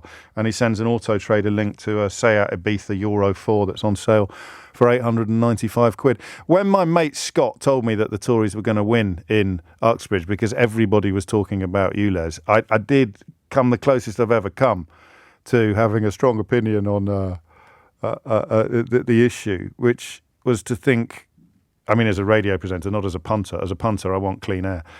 I did think, I'd wonder how many people think their car is non-compliant. And yet it isn't. And the answer must be, statistically, must be loads. That's not an opinion, that's counting. Jane is in Snowdonia. Crikey. Jane, what would you like to say? Oh, Jane. I've been a fan for such a long time. Don't say that. You make me sound old. Oh, mate. Well, I'm much older than you. Well, thank you for being But also, no, you're lovely and wonderful, but True. You are very, very wrong. What? On this one issue. Go on then. Look, okay, right. Well, so farmers, fishers, the general agriculture of this land has been... Oh no, the phone line's going to go funny. We must get Jane back. She's a big fan. It is 20 to 12. Cumby is in Redbridge. Cumby, what would you like to say? Hi, James. So my concern about this is that it gives another example in terms of appearance as to why Keir Starmer is not strong. You know, a lot of, not a lot, but there are several examples of where there has been a real opportunity for him to push forward as a strong, credible, left-leaning leader. But he has either chosen to be very, very cautious about it or to very strongly say, I'm not going to do this. For example, I'm not going to get us, the UK closer to Europe. But all for the same reason, which would be softly, softly catchy monkey, wouldn't it? And that is a risky approach because for someone like myself who is cautiously considering voting for Labour, I would never vote for Tory under any circumstances. But I listen to something like today, as I've listened to him making these reversals over the last couple of years, and I worry, is he the right person? And with more and more of these reversals, I start to think, actually, I don't think so. You can't put them all in the same pot like Ben did. I thought Ben's contribution was helpful. Was simply saying that he's got one job. He's got one job, and that's to get elected. So what he does, every time he does this, it spikes the guns. Chips away. Yeah, I know. I mean, I don't like it either. But I guess if you're... So here's your choice, right? Do you hand this ammunition to your rivals, who are shameless, as we know, and you're looking at the Tories in their current iteration, and they'll lie about anything. We saw that. Closest you could come to feeling sorry for Jeremy Corbyn was when Boris Johnson was lying about him very personally on a daily basis. Okay. Or do you give them the ammunition of accusing him of changing his mind too much? And this is where I think to me at least, he's leaning towards the latter. You know, because I think when I put it like that, I'm persuading myself back to the former. I think better to be accused of changing your mind too much than to give them ammunition that they will manipulate and misrepresent, like they did in Uxbridge, to get people to vote against their own interests. So I have absolutely no problem if he changes his mind. You know, I think it's actually a sign of strength if you're able to change your mind. But I think if you walk into a position strongly, for example, I was saying to the producer before I got on, if he gets all of these questions about, what are you going to do when you get into power? Are you going to reverse this 100%? From my own considerations, I do not think it is possible for him to say, within my first term, within 5 years, I'm going to reverse this policy. So he can't say that, and I totally get that. Sure. But I think a stronger statement... He's reversing his own policies. It's very different from pledging to reverse the Tories' policies. But even then, you know, there are some policies that the Tories have put into place which he has still said, I can't do this, or I can't confirm if I'm going to do this. But if he comes in with a strong position to say, look, I need more time, I want to reverse it, I believe in 10 years we can reverse it because we've done the numbers, and they're always very good about saying, we have costed everything, we've worked out the numbers.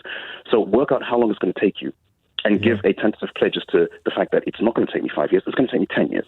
But make that strong statement. Yeah. Whereas right now what we're getting is, no, I can't promise to do that. I'm sorry, I can't do it. So well, it's a really good point, which unfortunately for you, I've been writing about all weekend. And so I'll feature in your book indirectly. Yeah, you might do. I reckon about 4 more hours and it's finished, actually. So the point is, the problem is you cannot get in to power unless you have either defused or essentially wooed the right-wing media. That's something Tony Blair and I spoke about years ago on Full Disclosure, and it came the closest I think I've ever seen him come to admitting that he regretted it, but immediately he said, I had to win, and this is what people don't understand. And we haven't won an election since, speaking as a Labour supporter. And that is priority 1, 2 and 3 for Starmer. He's watched what the lies Boris Johnson told about Jimmy Savile. They're halfway around the world now. Gammon and Pineapple Party are repeating stuff like that, claiming that he's an enemy of the motorist. It lands in enough places for him to think, well, let's just get rid of that. I'm not an It is a enemy. game of poker. Yeah. I So accept I'm not. that. I've diffused the accusation that I'm an enemy of the motorist, and I haven't replaced it with anything. That's probably in a zero-sum game. That's a win. So I will probably, and I probably should have caveated my call by saying that the first I heard about this was listening to the show. From that's early another this morning. So there are details that I probably need to pick up just in relation to the story. And I do appreciate this is a game of poker, and it's a marathon. It's not a sprint. Yep. But there is still just that little niggling concern that every time I hear a little bit of him saying, you feel disappointed. You feel disappointed. Because he is in perhaps the strongest position to be the next Prime Minister of the UK and to get for this country to be rid of the Tories. And I know I say that in slightly aggressive terms, but when you have people like Solar Bartman, we need to get rid of them completely, prosecute if possible. He's in such a strong position to do that, potentially with the majority. Yeah, but except that the polling, if I was him, I'd point at the polling. I'd point today at the fact that on 4 out of 5 of Rishi Sunak's pledges, the British public currently trusts Keir Starmer more than they trust Rishi Sunak to deliver them. And in fact, I wonder whether this takes us back to the 10 o'clock theory today about the agenda being set by the echo chamber that the Tories inhabit, and Starmer is just pandering to that. And pragmatically it works, because the people who aren't in that echo chamber are, like you, not going to be fully across this story or fully engaged with it. The rhetoric of being anti-motorist is simultaneously ridiculous and effective. But that's what defines the Conservative Party since 2016. Ridiculous but effective. They got Brexit over the line by being utterly ridiculous. I was looking at Jacob Rees-Mogg's comments about how cheap food was going to be by now last night. Utterly ridiculous, but it was effective because you voted for cheaper food and ended up getting much, much, much more expensive food. Not you personally, Gumby, but the British people, the electorate. Boris Johnson, ridiculous, but effective. Never going to last very long once he got into power, because everyone would see what he was. Or he would end up hoisted by his own hideous petard, but it's still effective getting into power. So they're going to do ridiculous but effective things to him, and he just takes away the effectiveness of it without challenging the ridiculousness, which is a shame. I would rather he challenged the ridiculousness and rendered the ridiculous ridiculous. But he doesn't. He challenges the effectiveness by taking it off the table. Still don't like it, though. It's 10 to 12. It's not scientific, as I often say, my switchboard, but there is perhaps more support for Starmer's approach than I expected. And a lot of it is kind of objective as well, just recognising the importance of prioritising the pursuit of power over almost everything else. But I just felt that the ultra-low emission zones climb down, which appears to be in play, was a particularly provocative example of him. Every single time he's accused of standing for something, he says, no, I don't. That's bad. Surely that's bad when you put it like that. But I would say from the inbox and from the calls that about 52-48, the infernal ratio appears once again. 11:51 is the time. Jane is in Snowdonia on a better phone line. Jane, what would you like? Did we send you up a mountain by any chance to get a better phone line? What would you like to say? I already live up a mountain. Well, that was the gag. That was the gag, Jane, wasn't it? Well, I have I have Asperger's, so. Oh, I do apologise. Well, I tell you what, whether you've got Asperger's or not, most of my jokes are going to go over your head anyway. I have been. No, they don't go over my head. I just don't register them as funny. No, that's the same thing, really. I get that a lot. No, it's not. I apologise. I'm sorry. I'm sorry for shouting at you, James. That's all right. I really like you a lot. I shout all the time. What did you ring in to say before I went off on an ill-advised? Yeah, well, it was. Yeah, okay. Let's sideswipe that for a bit, shall we? Yes. Okay. ULEZ and all that rot. Nobody cares. I think they do. Everybody else in the country, in the UK, in fact, doesn't give a flying ferret. Thank you. Good God, that's twice today that's happened. Do you? No, I'm not going to swear at you. I used know to be you're a university lecturer. I understand about not doing that. Do you mean Uxbridge? You mean that he's got his head bent by the Uxbridge result, and outside of this little bubble where the ULEZ is being expanded, nobody gives a monkeys? Well, I vote for Plaid Cymru. Okay. But my local councillor, Steve Churchman, shout out there, he's a Lib Dem, and I vote for him too because he's really good. What about in the the past, perception? I voted for Green. Yes. Because I lived in Brighton. So you care about these issues, but you don't think once you move beyond the immediate boundaries of the current ULEZ zone, I think you're probably onto something there. No one gives a flying Stop ferret. that now. But the accusation that Keir Starmer is anti-motorist, that could land outside London. Oh, who cares? Well, people I've got do. 3 cars. Gosh, you Right. can only drive one at a time, eh? Well, that's true. Thank you. Well, 2 of them are broken. Oh, well, then you can only drive one of them. I Then. live on a farm. So I have a farm van. Okay. I've got a little tiny runabout. Oh, yeah. And I've got a lovely 20-year-old... Tractor. Yeah, tractor. I like a tractor. You get anywhere, go away. So I don't know whether they're ULEZ compliant. Seems unlikely. Final question. No, mate. Do we not worry a Slovenia- bit? Do you not worry a bit about the wobbling, the flip-flopping, as they call it? The what? The flip. So he says, "Here's a policy," and people say, "Ugh, damn," and then he abandons it. That's a different proposition. It doesn't matter what the policy is; it's the practice of. Oh, Keir Starmer. He's a typical grammar school boy, Is he? frankly. Yes. Well, I'm a grammar school girl, Oh, so but not a typical one.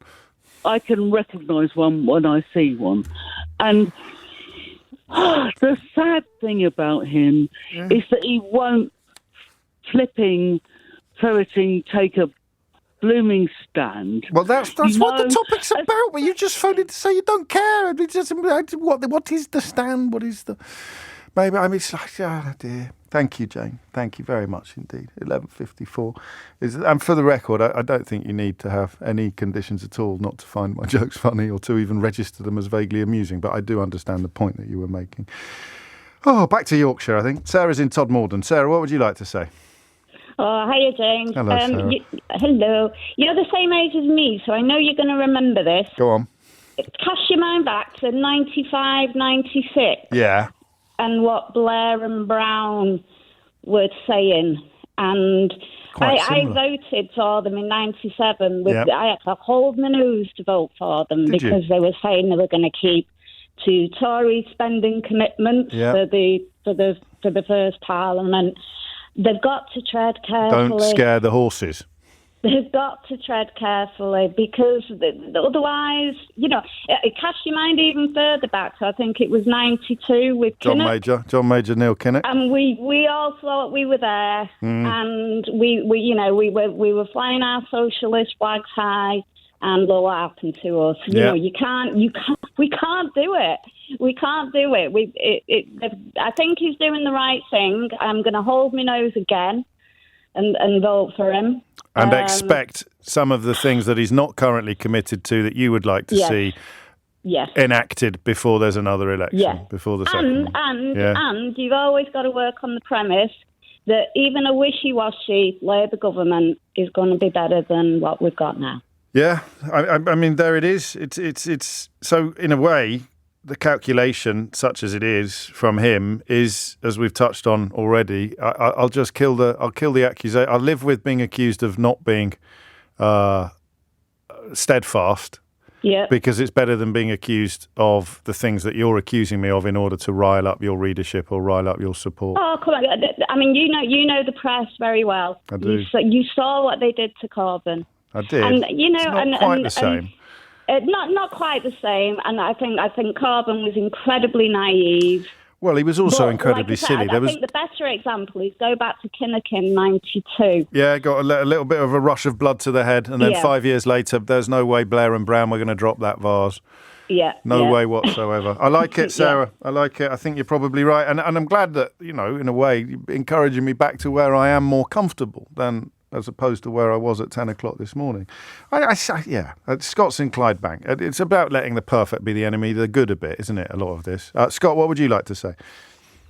So this is a bit of a catch-22 situation for me, being Scottish, being an independent supporter as well, because it kind of reiterates what the majority of Scottish people who don't support Labour think, is that they'll say whatever they need to do for the rest of the UK, and that's why they lose votes in Scotland.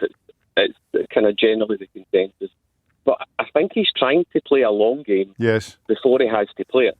So he's reacting to Uxbridge. because Uxbridge is what the media is talking about. Yes. Which again is a media narrative. They should be talking about the two that he won, not the one that they lost. That's very true. But that's just the narrative. We're going the same with the junior doctors just now. Everybody talks about why do they want 35%, not why is the government only offering 9%. He's responding to a media narrative, trying to play a long game, but it doesn't matter. When an election comes, that isn't going to be a point. It's not going to stop the media saying he still supports Relays. He still supports it. It's not going to make any difference. No, well, I dispute that last bit. I think because, there will be some people who know the truth.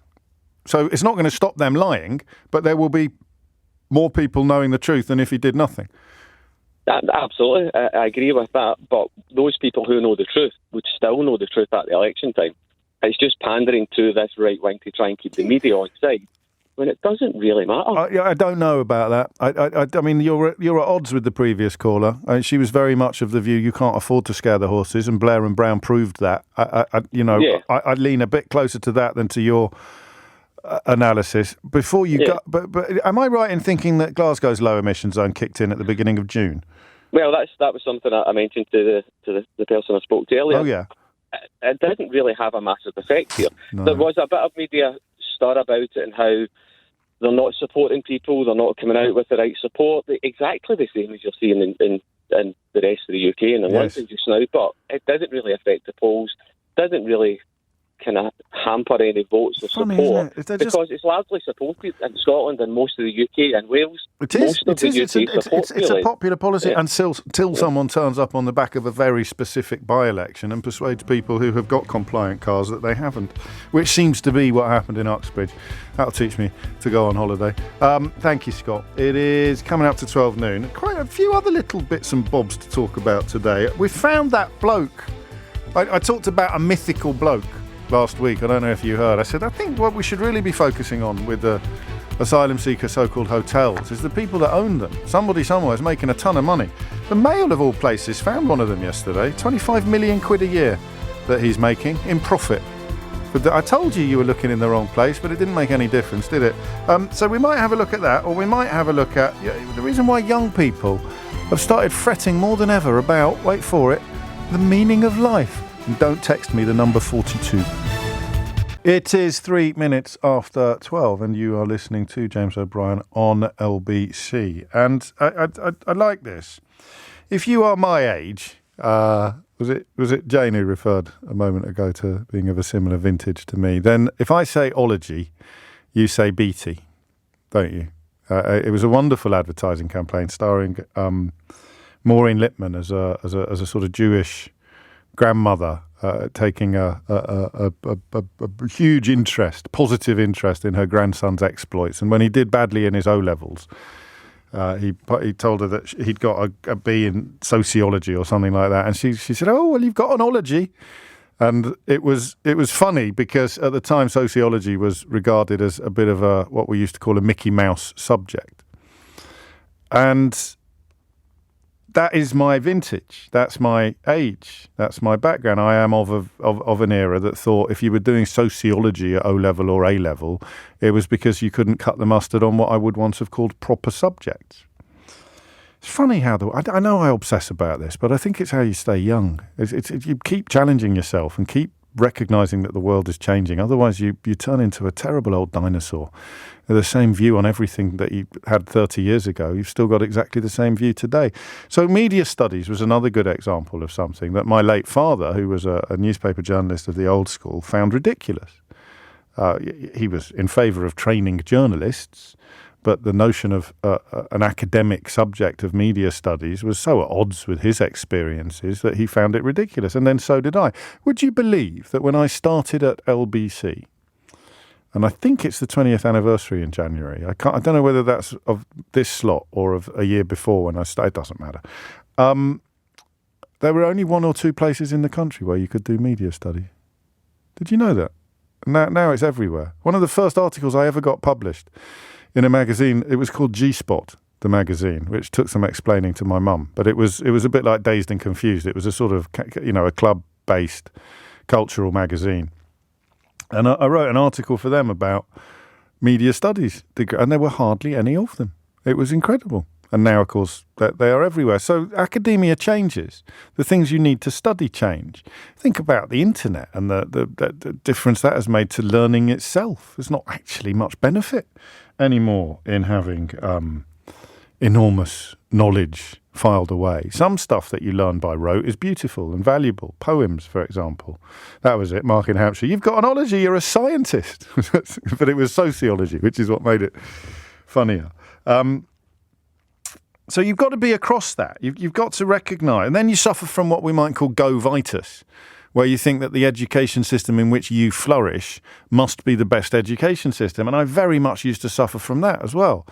Because I'm the kind of kid who, or rather I was the kind of kid who could do, like swat up like a mad thing the night before an exam, ace it, and then forget everything by that afternoon that I'd got onto the page that morning. And I was quite lazy for the rest of the year. So that exam system suited me down to the ground. Therefore, if you had tuned into this program when I started here, you'd have heard me being a sort of Michael Gove tribute act. Say, that's what you need. That's what we should be like, the kind of stuff, which is what I think him and Cummings did in the Department of Education. They tried to turn education into what suited them best, both their proclivities and their prejudices. So I am very, very conscious of that as we turn our attention to a conversation, oddly, about sociology, specifically sociology, outstripping a number of traditional subjects. And we're going to look at the reasons why and what it means. This is a good text. I can't argue with this. Media studies is studying the media, not getting a media job. You need nepotism for that, not a degree, which is sadly true. I used to dispute that. My dad didn't help me get a job. But, of course, nepotism works in many, many different ways. And the fact that I grew up in a house with a journalist gave me a huge advantage over people who didn't. So when I finally sold a suit to John Major and persuaded the Daily Express, a bright white suit to John Major and persuaded the Daily Express to give me a shift instead of a cheque for the story, I walked into that office knowing how to behave. Or if I didn't know how to behave, I could phone up my dad and ask him. And then, of course, my dad could say, go and see if old Dirty Gertie's still on the news desk. And I'd go over and say, I think you know my father. Oh, fantastic. How is he? So that is a form, I think, of nepotism. So I have to accept that criticism now as well. But it wasn't quite the case that Dad could pick up the phone and secure me a job on a national newspaper, which is what happened to Boris Johnson, both at the Times, when he got sacked for making up quotes from his godfather, and subsequently at the Telegraph, when where he should have been sacked for making up stories about Brussels. You can tell what I was writing about this weekend. So all of that nonsense is designed to acknowledge that just because the subjects that I would once have called proper are in decline and the subjects that I would once have called Mickey Mouse are on the rise, doesn't mean it's a bad thing. So that's the last time you're going to hear the word Mickey Mouse in this hour. All right, from me at least, because that's not true anymore. Psychology, actually, I think I would love to study. And sociology, the more baffled you are perhaps by the world, or the keener you are to understand the world, the more valuable sociology becomes. In fact, if I was feeling pretentious, you could make a case for arguing that the traditional subjects are in decline because the world is changing, and subjects that help you understand the world and the people in it are rising because teenagers have very different priorities from the ones we had when we were young. So, in a nutshell, social sciences are soaring in popularity. Psychology is now the second most popular A-level. Sociology is up to 5th from 9th. Business studies and politics have also seen big rises this year. But there are two suggestions for this and two concerns. The suggestion is, and I quite like this, that young people are struggling to find meaning in life. So Professor Alan Smithers of Buckingham University, I think, did he used to work in a nuclear power plant? I'm not sure. But he has said psychology has burgeoned. He says one can speculate that this great appeal has something to do with it appearing to offer insight into some of the great mysteries, such as the nature of consciousness, what lies behind human behaviour, making sense of human interaction. Access to the meaning of life has become ever more important with the loss of religious faith in much of the Western world. And then the problem kicks in because... And again, this is a privilege that I enjoy. and did enjoy. Private schools are propping up what you might think of as traditional and classical subjects. So if you're in a private school, you're more likely to be doing, for example, music or modern languages. I don't know what the score is these days, but back in the day when I was at school, classics were still very, very popular, although sort of directed at the brighter lads. So that worries me. Anything that suggests that the privilege you already get from going to a private school is then further enhanced by the way the system is being played. There was an appalling story this weekend about a private school that's A-star went from something like 30% of candidates to about 90% of candidates when they brought in self-assessment as a consequence of the lockdowns. But we're not talking about that today. We're talking about why you study these subjects and whether or not there is a problem here and there is a danger of seeing modern languages and music in particular becoming the preserve of fee charging schools. Hit the numbers now, you will get through. 0345 60 60 973. I genuinely don't know. I genuinely don't know. Private schools accounted for 89% of candidates studying ancient Greek, and when you think it's about 7% of the population, 79% doing history of art. Now, I thought that was a bit of a Mickey Mouse subject when I was at school. It's what Prince William did at university, isn't it? It was not a subject for the intellectually blessed. But again, that's incredibly snobbish and almost certainly wrong. 74% did Latin. 23% of students in total go to private school, 23% of students doing French, German and music. That's not so worrying. And then 16 and 15.5% on the sciences. But they hardly do any psychology and sociology. I think that's really interesting. So those two elements there. Psychology and sociology are super popular A-levels, but in the private sector, hardly anybody does them. There's two questions. The first is why. 0345 60 60 973. Why? Why is there such an imbalance? I know nothing on this subject. I've got one of my daughters is doing A-levels, but I don't have any insights at all into why sociology and psychology are so popular in state schools. That's question number one. 0345 60 60 973. And why are they so unpopular in private schools? 0345 60 60 973. And is that a worry? Should we be worried about that? Because, well, look, you pay school fees because you're giving your children an advantage, an unfair advantage. And if this is part of that unfair advantage, why are state schools dropping the ball so completely? Or is it just that private schools are a little bit more old-fashioned and a little bit slower to... Look, I don't need to keep telling you that I don't know the answer to this because I'm proving it with every syllable that comes out of my mouth. So I think, depending on your age, you are either going to know or not know the sociology, psychology reputation, and then the private school rather, versus state school. So why are sociology and psychology so popular in state schools? And why are they so unpopular in private schools? And what does that mean? We got there in the end. And here's another one for you. That question there, what does it mean? Is that sociology or psychology? Or a little bit of both?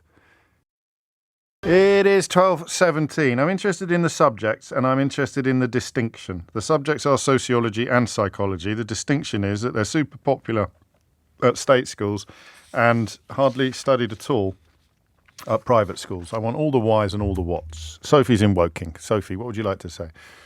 Oh, hi, James. Hello. Thanks for taking my call. Bit nervous, first-time caller. It's only me. Well, you keep saying that. But, it's a catchphrase. So, yeah, I'm your age. So I went to university in at the same year you... Well, early 90s. We're both... Early 90s, yeah. Gosh, that's a long time ago now. Tell me about it, I know. So, funny, I heard you talk about sociology and how it was referred as a Mickey Mouse degree. or subject, and then so a couple of minutes later you mentioned media studies. Yes. In the same vein. And I studied university sociology and media studies, so I felt sort of particularly attracted. You felt to seen. it. You felt seen. I mean, I was admitting that I was wrong. Well, not that I was wrong. I was admitting that the world has changed and that the subjects are certainly not. I mean, media studies in particular should be compulsory so that people know when they're being lied to.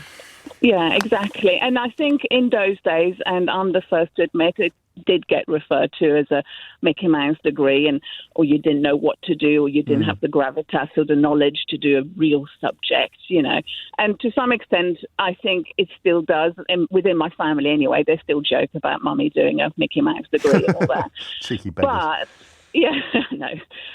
But I think the fact that more kids are now studying it at GCSEs or A-levels, let alone degree, is amazing. I think they get so much thrown at them through social media, and it gives them a little bit of an anchor, a little bit of knowledge on how to deal with what's real, what's not, how the class system came about, that it's not actually something you have to accept as this is it, and it just gives them that knowledge. And as for media studies, like you said, I think it definitely should be compulsory because it really opens your eyes up. Why then, and I'll just read you something to make you laugh, psychology and sociology are not taught in private schools because if they were, they'd all realise that they and their parents are a complete blight on the general population.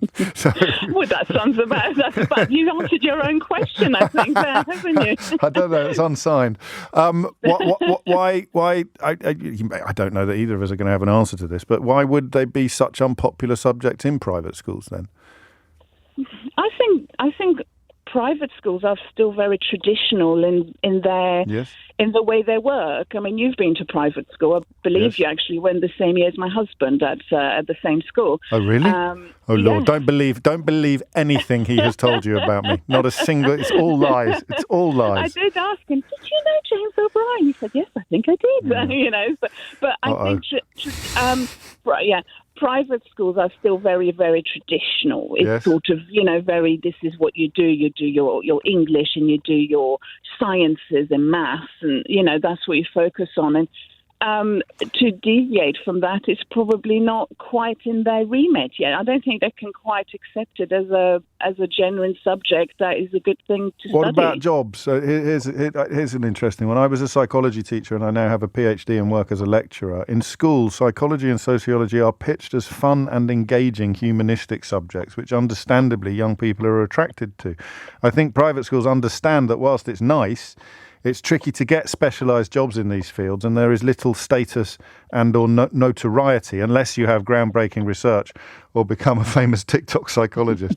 Private schools don't focus on these subjects because they don't align with the value, with what is valued by middle class culture. Well, money talks, doesn't it? Yeah, maybe there's something in that. There is no money in sociology. I'm the first one to admit to that. These days. Oh, yeah, that's true. I do absolutely nothing with my degree. I'm now a dog walker, so I did a philosophy degree, but luckily I'm now a philosopher. But it just gives you a knowledge of life and society, and it's another string to someone's bow. And I don't. Yeah, and also, I mean, snobbery is never nice, but it is often present. It is still there. Stay on the line, Sophie. Tell the producer your husband's name, just so that I can place you. I won't ask you to do that on the radio. I don't want to embarrass him. 22 minutes after 12. Sandra is in Epsom. Sandra, what would you like to say? Hi. I just wanted to say, I think the reason sociology is so, popular at A-level is probably because, in public schools at least, state schools, it's just that it's not really an option, for the whole, 12 years we're in education, there isn't a lot of variety of subjects. So you get to sixth form and you think, oh, that sounds interesting, I'll do that. Yeah, because I went to a college, so there's a lot more variety of subjects, but what I know, private schools, there is, they dip into more niche, topic areas, whereas, I only had, geography or history, and that wasn't really much of a choice. So as soon as you have the option, it's quite intriguing. You chose sociology? Yeah, I take sociology. Are you enjoying it? Yeah, no, I really like it. Can you explain to an old man what it is? It's just, understanding why our society is the way it is and how it impacts people. But also what I like is you can critique it, and you can see like how systems could like improve like education and all of that kind of stuff. And it feels very relevant. And I like to know what's going on in the world. Well, that's a beautiful justification of studying it. Would it influence your next choices, the next stage of your education or your life? I mean, I would like to take sociology at degree level, but I don't see many careers in it. So I'm taking like applying for geography instead. Okay. But if there's some sociology in geography, isn't there? There's some crossover. Yeah, no, there is like quite a big overlap. So what I want to do is human geography, because I feel like it's more linked to sociology, but I couldn't do a sociology degree only because I don't seem like I don't think I know enough about careers. A human geography degree is probably going to open more doors than a sociology degree, but it will allow you to keep that area of interest flourishing. Good luck with it, Sandra, and thank you. I mean, you describe it like that. I'd have done it for A-level. I learnt about Charlemagne and the Byzantine Empire, which was interesting, relatively. It didn't teach me much about how the world... Well, it taught me a bit about how the world worked in medieval times, but it's a bit different now. I'm not casting aspersions on anything, Pam, but I shall read out your text because I'm such a good chap. Before James casts too many aspersions on psychology degrees, he is always banging on about mental health, so I don't know what people are going to study if they don't study psychology to learn about mental health. Also, psychologists of any merit use statistical analysis of RCTs to come to any conclusions of merit about any of the vast range of topics psychologists practice, from ergonomics to crime and all points in between. I swear to you, I was literally saying 30 years ago I might have been snobbish about this kind of thing, but these days I'm the absolute opposite. Psychology even more than sociology, Pam, because I know a little bit more about it. But Sandra has addressed some of that deficit. Pietro is in Edinburgh. Pietro, what would you like to say? Hi. Hello. I was mainly addressing two points. One is that at some point you said that sociology isn't really used in the private sector. No, I didn't. I just reflected on somebody else's observation that it doesn't lead to many obvious career paths. Okay, yeah. That's all. Okay, well, I see your point, and I'll address it in this form then. Okay. I suppose what I was calling in to say is that I'm a researcher, and I study supply chains, more specifically the timber supply chain. And the attempt that the company I work for is making is to bring more woods into management so that we're less reliant on imported wood, and we can make sure that the local forestry industry works. And I did a partial master's in sociology and design, meaning that I use that every day, and I feel confident in saying that it's kind of the foundation of what all the research that I conduct anyway is based on. Given that to some extent you could say that sociology is the discipline that teaches you how to understand, if you know what I mean. It's I do know what you mean. Yeah, you make it sound similar to philosophy now in that specific context. Some elements of philosophy, except that you're dealing with concrete rather than theory. Yeah, I suppose with the distinction that sociology studies the dynamics that govern the world right now. As in, if you say to me there's an issue with the timber supply chain, you then go into that particular environment and study it and say, okay, well, this is happening for this reason, this is happening for this reason. And therefore, if we're going to produce a solution, it's going to have to look like A, B, or C. It's going to have to do this, and that. Do you then, and I think I might know the answer to this, Pietro, when I point out that fee-paying schools do much, much less sociology than state schools, do you think that's because they're a bit behind the times? I'd love to be able to answer, but I studied in Italy, so I have very little knowledge of But what you are pointing out is that sociology teaches skills that are prized in the workplace.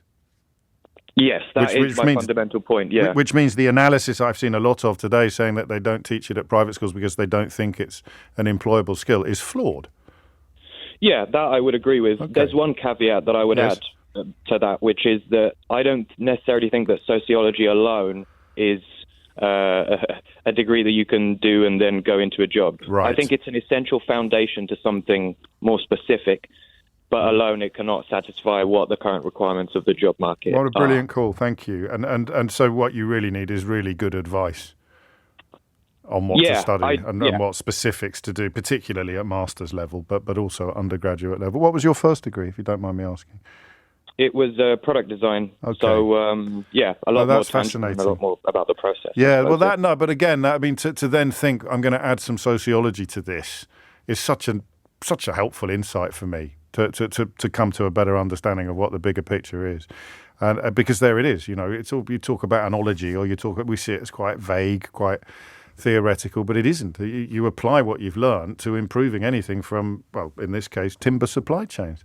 Good Lord, you live and learn, don't you? 12:30 is the time. You're listening to James O'Brien on LBC. And on a similar theme, this text: my daughter got a first-class honours degree in sociology and now works as an analyst for a globally renowned investment bank. So I wonder if any private school head teachers are listening to this and thinking, oh, Lord, I think we're going to have to put sociology on the curriculum after all. Lottie Morley is here now with your headlines.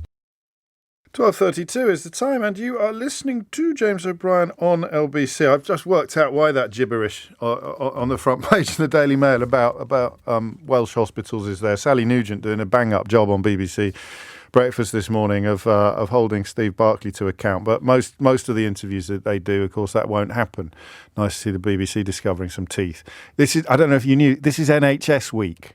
So if you hear any client journalists talking about or writing about the NHS this week from a pro-Tory point of view, which would be quite the stretch, given the length of the waiting lists and the state of many hospitals and the unhappiness of the entire workforce, this is NHS week. So, I mean, could NHS week go any worse than Small Boats Week? Last week was Small Boats Week, and they put some asylum seekers on a barge and then they took them off again after Legionella bacteria was discovered. I think there were record levels of people crossing the channel in that fashion, and there were, of course, deaths as well, which, I don't know, all adds up to suggest that Small Boats Week wasn't a great success. So what will NHS Week look like? I'm almost terrified to contemplate it. Perhaps I should call it off now before anybody else gets hurt. But there we are. That's why. I just read that story. I thought that is the biggest pile of doo-doo that I've seen since, well, the last Daily Mail front page, to be fair. But looking at it, the increase in the number of patients in Wales going into England went up a lot when we weren't in lockdown. And then the number of operations when we came out of lockdown went back to roughly where it was before we were. I just couldn't make it up, could you? 12:34 is the time. Sociology. Why? And why aren't they doing it at private schools? And the more I learn about it, the more I'm thinking the private schools are missing the trick. But they don't miss tricks very often. So it could be time to redress that balance or push that pendulum back. And I think we'll do a Doris watch, Keith, today. I think we'll try and squeeze in a Doris watch. Keith's been away. He probably doesn't know whether she's still there or not. Well, you'll find out, Keith, in Doris watch. But first, Matt's in Hove. Matt, what would you like to say? So, I went to private school for a long time, 16 years. Then I went to uni. So 16 years? From the age of 2, yeah. Flip, you weren't boarding at 2. No, but I was at 8 for a short period of time. Yeah, the kids at my school started at 7. Yeah, well, I don't know why I boarded, because I lived in the same town. Parents didn't like you. Wanted to get rid. Yeah, exactly. And I went to uni. I wasn't doing sociology, but I was doing a different course, Spanish and International Management Studies. Wasn't very good at Spanish. Right. So after 2 good cracks at that, ended up doing a sociology degree instead on the recommendation of my recently married wife, actually. Oh, yeah. And I came away. Initially, I started it, and I thought I needed to get a degree. I needed to do something and come away. Yes. And I thought, well, this should be straightforward and easy.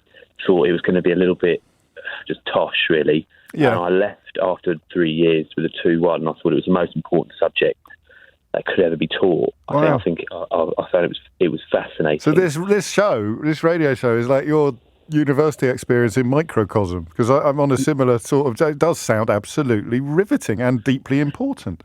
It's so important, and I think you just hit the nail on the head there, where private schools are definitely missing a trick. Now we definitely weren't offered sociology.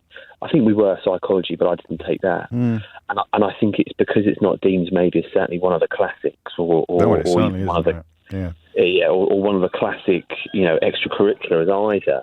It's sort of, and they pride themselves to offer as much as they can to any given child. I think there is still maybe an element of snobbishness there, definitely, where they see it as not particularly academic. And has it been useful to your career or not?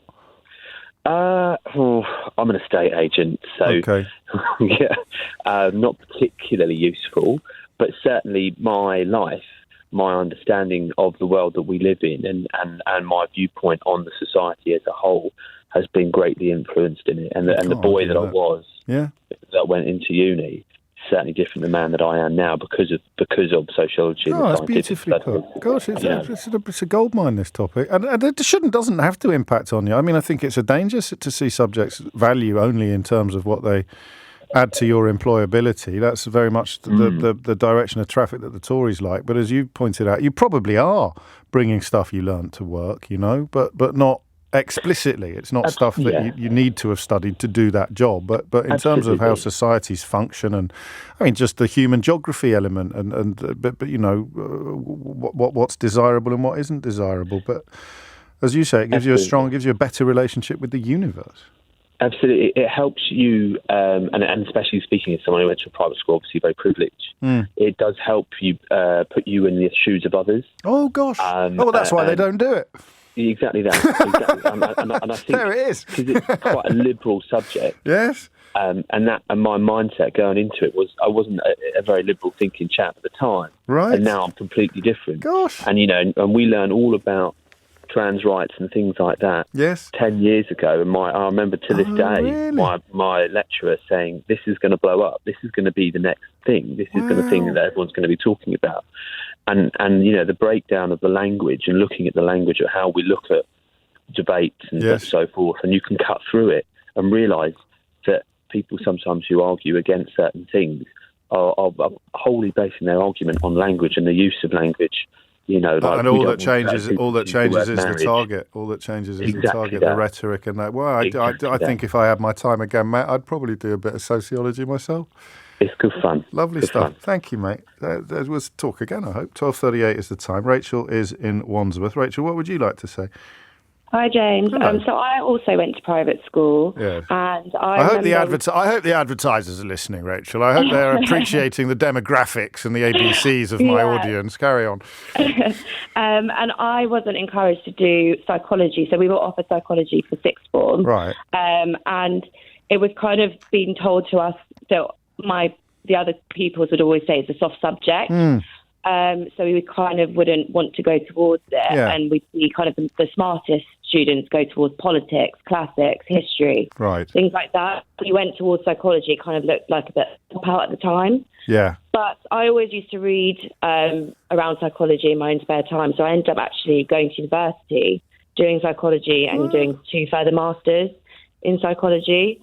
And I just think the value of that subject, because you have all sorts. So I went and did counselling and then did forensic psychology.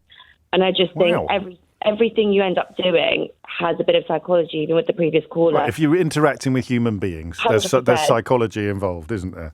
That's it. And it's really, really fundamental to my career as a detective, and everything I do and how I speak to victims or even suspects. And it's just understanding kind of the behaviour of why someone does something or how your behaviour can affect someone else. And I just think it's something that needs to be almost compulsory growing up, just to be able to label emotions, label behaviours, and just get a better understanding of the world around you.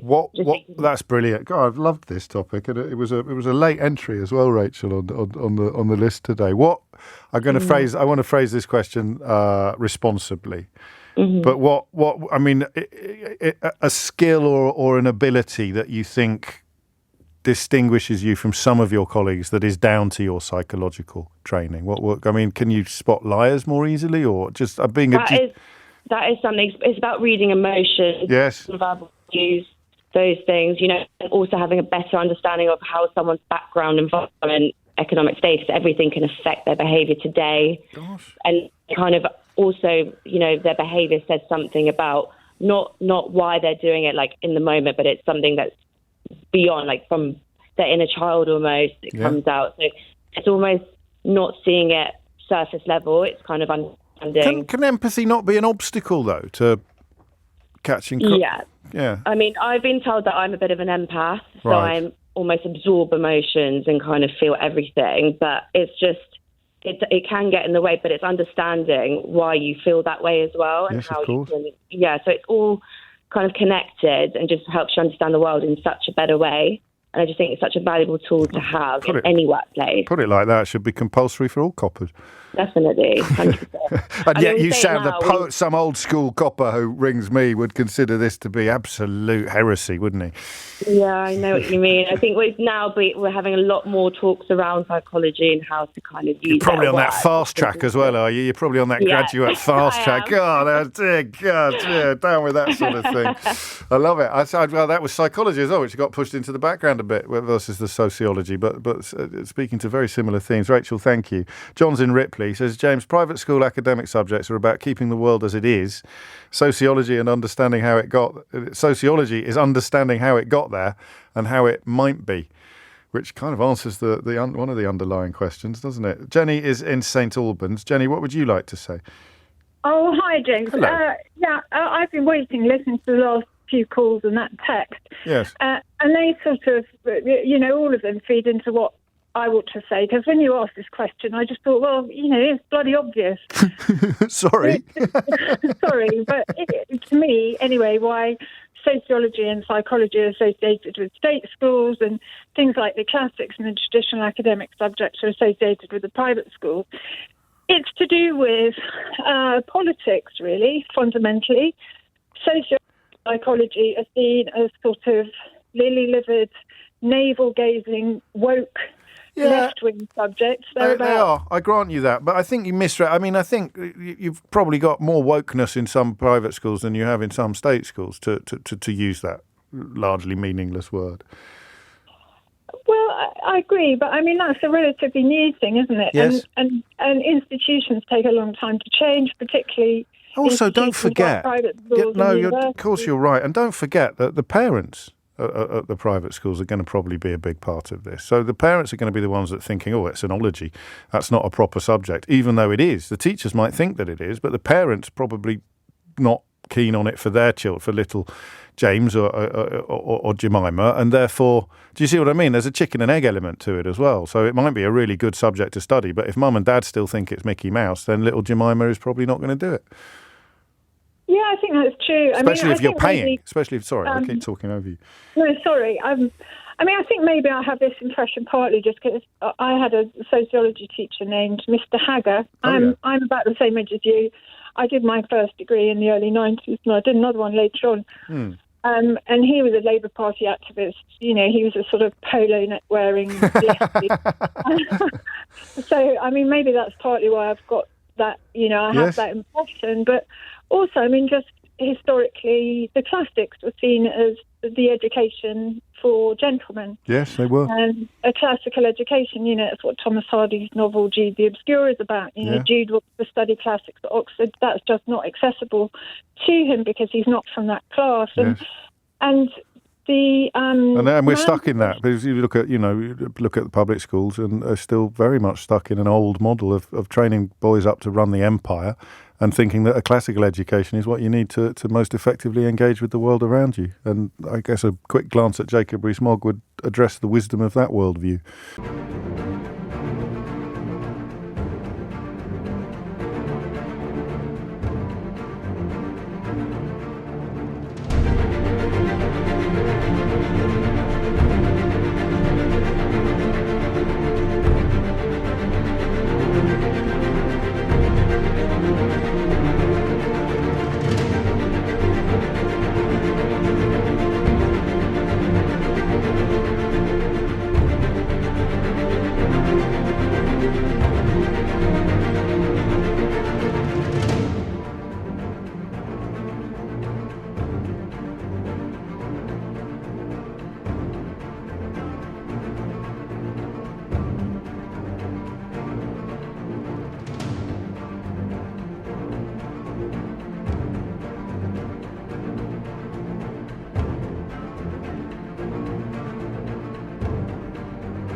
Yeah, I actually remember Jacob Rees-Mogg.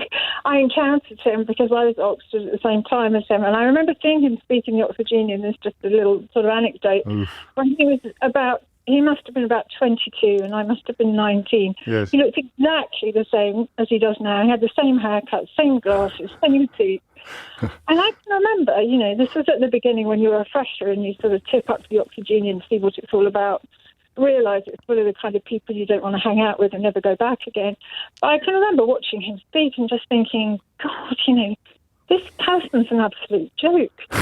And then, 30 years later, he's in the cabinet, lounging on the front bench in the House of Commons. And he's still an absolute joke. But that's the class system in a nutshell, and privilege and what it delivers. I love that. I thought you were going to say, wouldn't it be funny, Jenny, if we could start a false rumour that he went through a punk phase when he was at university? I'd love to get the photograph of him with his full Mohican during that era, but I don't. I think he looked exactly yes, just a bit less salt and pepper. That's all. A bit less desiccated. Thank you, Jenny. 12:46 is the time. 12:49 is the time, and this is jolly nice from Jan in Camden. You're a natural sociologist, James. You do it all the time. In questioning the status quo and not just accepting what is presented to you. It requires a very analytical and logical mind. There are very few Tory sociologists. I don't think I've got an analytical... Well, maybe. Who knows? But what a lovely thing to say. Thank you. Shall we squeeze... I think we should squeeze in one of these. Dories! Watch. Done it again, Keith. I forgot to do the sums before I did the sting. So 21 plus 31 is 52, plus 14, 66. It's now 66 days. Clickety-click. 66. It's 66 days since Nadine Dorries vowed to quit as an MP with, and I quote, immediate effect, end quotes. Immediate effect. 66 days ago. And Nadine Dorries is still an MP. Dorries! Watch. It is 10-1. The problem is every time we do it, I can't explain what's going on with the sting. But imagine how weird it's going to sound to people who don't know what... Also, we haven't done Woke Watch for ages. We should probably bring that back. I told you the Daily Mail launched a Woke Watch. They launched their own version of Woke Watch, which is kind of like the opposite of mine. Mine's taking the mickey out of people who use woke as a pejorative because they're prunes. The Daily Mail is treating it very, very seriously because they're prunes. Sociology. Dale's in Southampton. Dale, what would you like to say? Hello, James. Long-time listener, first-time caller. Yes, got you on board, finally. That was it. That was my to-do list today, to get Dale on the show. There we go. I've done it. I'll tell you what, mate. The young lady caller who's a police officer. Yes, and the reason why I called was you brought up the fact that grizzly old coppers might not see the same thing. Thank you for giving me that opportunity to come in and hopefully try and prove you wrong. Good, yes. I retired in 2018, and... I can safely say that having sociology and psychology as an understanding. Yes. I mean, I left school in 1986 when CSEs were the thing, and I didn't go to university. But being able to understand people, being able to get on with them, being able to understand what they're actually saying, is actually really, really important. And if you've got something behind you which gives you that lead, it's invaluable. It really is invaluable. When I left, I went to work in childcare. Oh, yeah. And I did 3 years working with a crisis team. So I had to do a residential childcare diploma. And they went through a lot of psychology. So you had... And that put light into what I'd been doing previously. So I think I was a late learner, but also I found that was fantastic. I can see why. Elements of it came quite naturally to you, though. So you were probably deploying fruits of or elements of psychology and sociology without even knowing that they had a name. What I was doing, exactly. So when I did my diploma and all these psychologists, psychiatrists' names were coming up and their theories and stuff, it kind of made perfect sense. And if that can be taught earlier on, that would help so much. Yeah, I mean, you're obviously right, and the question of why private schools are behind the curve on this one has admitted quite a few different answers. But could you imagine how it would get treated in the traditional places if it was announced that all Met police officers are going to, or Hendon is going to introduce psychology and sociology for all police officers? It's the gulf between what works. I think now they probably do. They probably would. Back then, there was sort of snippets of it, but it wasn't give an analogy to it, this was policing, this was good practice, and go out and find out yourself. And you find out yourself the hard way by being on the coalface and smashing the pickaxe. Yeah, well, you have not proved me wrong. You have merely reminded me that not all grizzly old retired coppers subscribe to the same outlooks as the ones that usually ring me when we're talking about, for example, graduate fast-track schemes and stuff like that. That's all. And it was a pleasure to meet you. Likewise, Dale, and we'll do it again. Thank you. I'd love to know more. I'd love to know more about the second chapter of your career, the childcare side of things. That sounds pretty fascinating as well. 12:53 is the time. This is good. We're being bombarded by people who remember Jacob Rees-Mogg from university. Here's another one. Kim, I actually met him once. He was, as your last caller said, exactly the same. As an 18-year-old, he was doing the full three-piece suit and Panama hat shtick. He was regarded as a figure of fun by all the student papers and gossip sheets. The tragedy is that we take him seriously these days. That's what a phony accent and an expensive, though not accomplished, tailor does, says Kim in Bristol. That was Brexit.